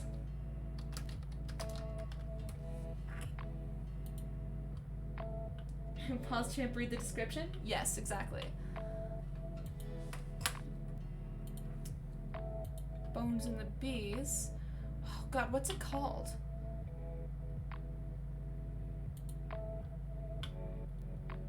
Oh, Through a Glass Divine. That's what it's called. There's... how many chapters so far? 3. There's only 3. Okay, now I can So this is what it is. So many pause champs.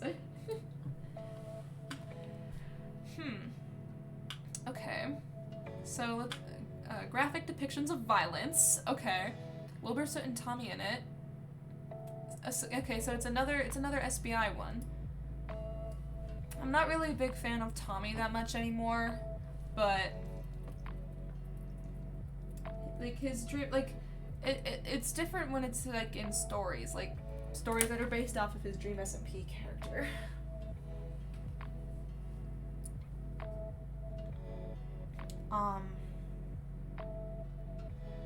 Phil, Nikki, Schlatt, Quackity, Tubbo, Rumbu, Jack Manifold, Amesy. Cyberpunk? Cyberpunk? Alternate universe, urban fantasy, royalty, fictional, religion and theology, religious conflict, religious trauma. So true, so me. Religious guilt, hurt, comfort, Banff? What does that mean? Banff Tommy. What does that mean? Hold on.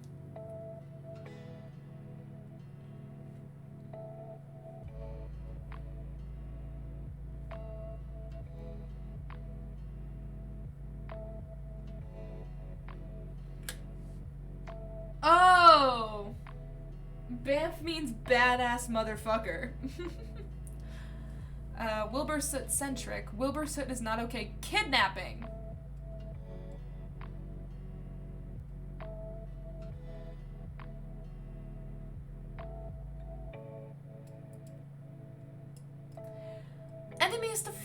Enemies to friends to brothers. Okay. Found family, families of choice, traumatized Wilbur Soot. I know there's a lot going on in the tags. Trust me, I know what I'm doing. Wilbur Soot needs a hug. I'm guessing, cyberpunk, urban fantasy, royal fantasy, religion, and theology. True, honestly.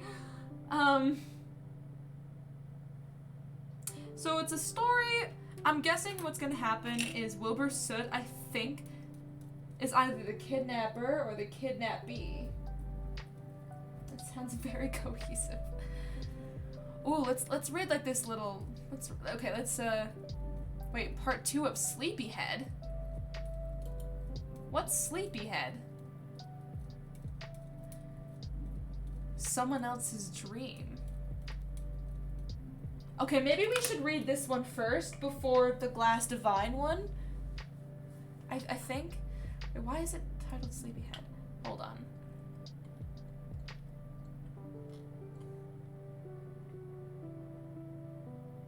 Wait, now being rewritten plus continued.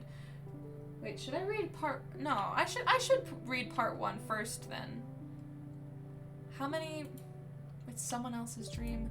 How many chapters? Okay, there's 3, so it's really short.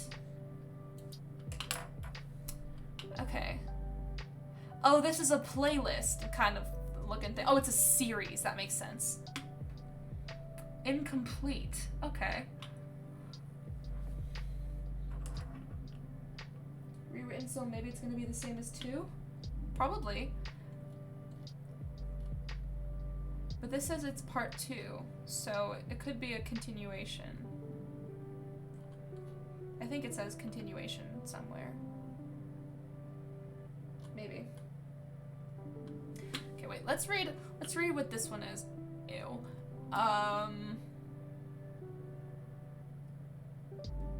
Kidnapping, kind of? Okay. Okay, let's read what this says. I just don't get why wait, hold on. I just don't get why we're trying something this risky, Tommy exclaimed.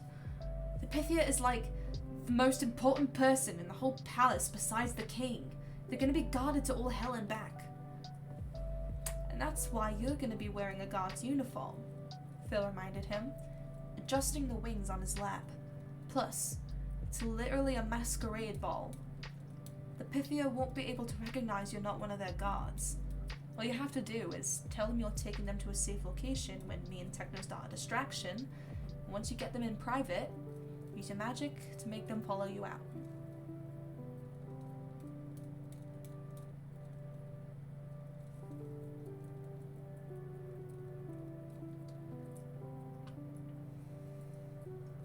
Look, like I said, I don't want to hurt you, Wilbur, Tommy said, taking a step closer to him, not reacting when Wilbur stepped back again. Plus, are you even happy here? It doesn't matter whether I'm happy or not. Clara chose me for this role, and I'm not going to go against her will, Wilbur said, although the words tasted like dirt on his tongue.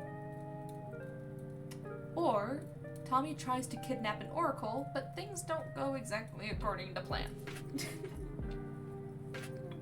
Wait, Pythia like the Greek oracle? Is that? Pythia's a Greek oracle? Wait, Pythia's the Oracle of Delphi. That's cool.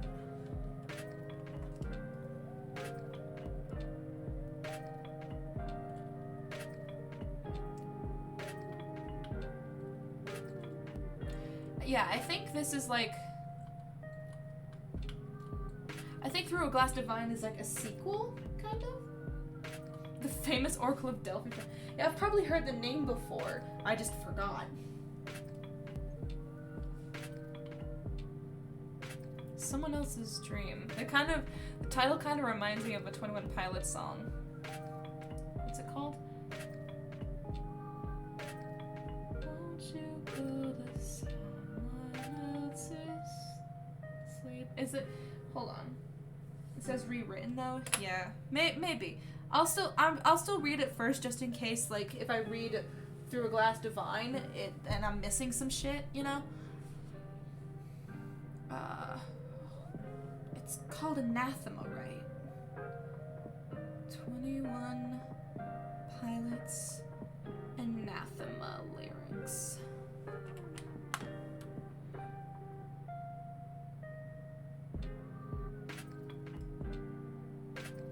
Yeah, literally, one of the lyrics is, maybe in the notes it'll say?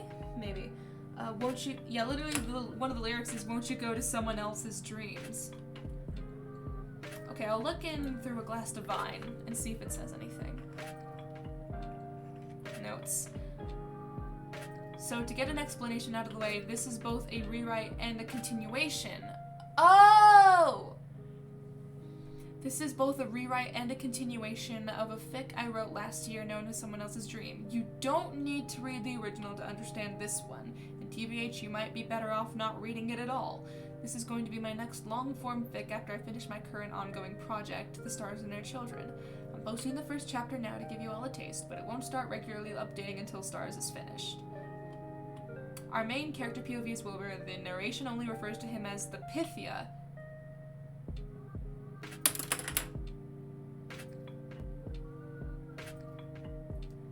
And that's a purposeful narrative device I've decided to use. You're not going to see his name for a while, but just know that we're in Wilbur's head. Hopefully that's not too difficult to get used to. Wait, so do you think Wilbur's gonna have like oracle powers?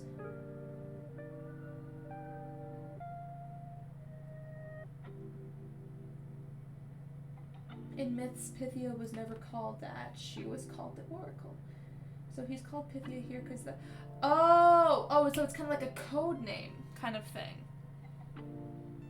That's cool. Okay, so we don't need to read. Okay, now, yeah, it's a title. Now I want to read this. The guard stared at him for a moment, blue eyes blown wide behind his mask. It was then the Pythia looked down at the hand outstretched between them. The prosthetic was made of intricately carved metal, covered in vines and flowers twisting together with the shimmer of enchantments reflecting in the purple glow. And although the guard's sleeve was covering his wrist, he knew that in the place where metal met flesh, there was a pair of dark angel wings tattooed on his skin. He was right. This wasn't a real guard. This was a deathling.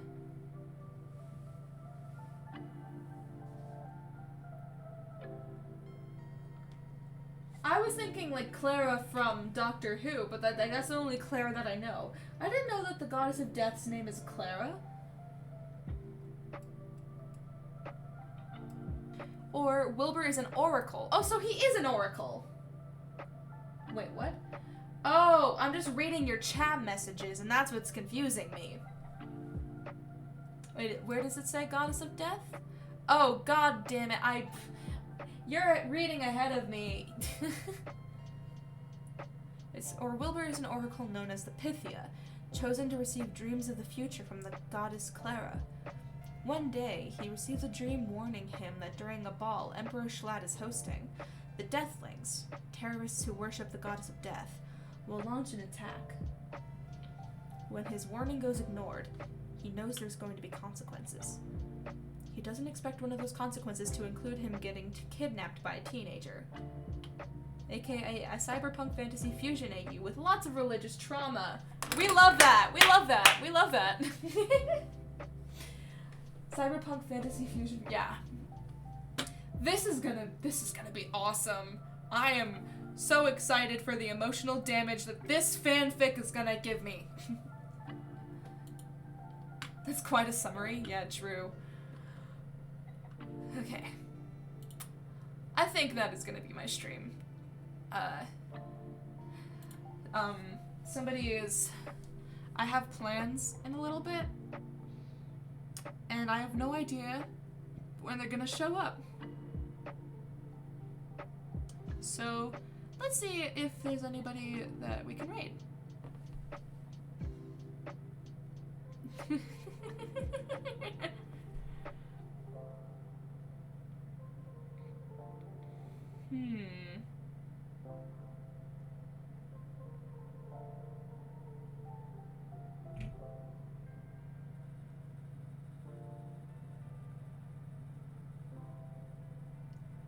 Oh. Ooh, that maybe.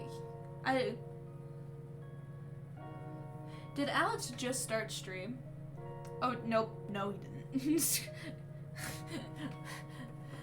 It still has, like, yeah. Yeah, been a while. Okay. Yeah, let's raid Alex. I have no idea what this game is. The Secret of Monkey Island?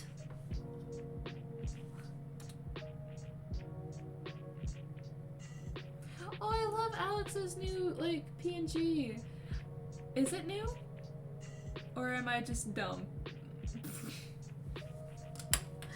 Anyway, thank y'all so much for watching. This was such a fun story to read on stream.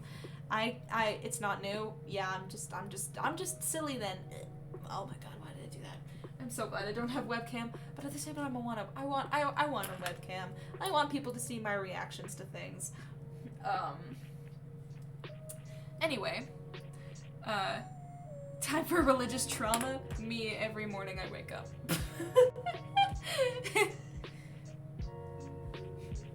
Just the fact that religion exists caused me trauma. No, that's a joke. Anyway, thank y'all so much for watching, and I don't know when I'm gonna be live next. I haven't streamed Minecraft in a while that wasn't MCC, so that's probably going to be my next stream, whenever that's gonna be. So keep an eye out. Alright, I will see y'all next time.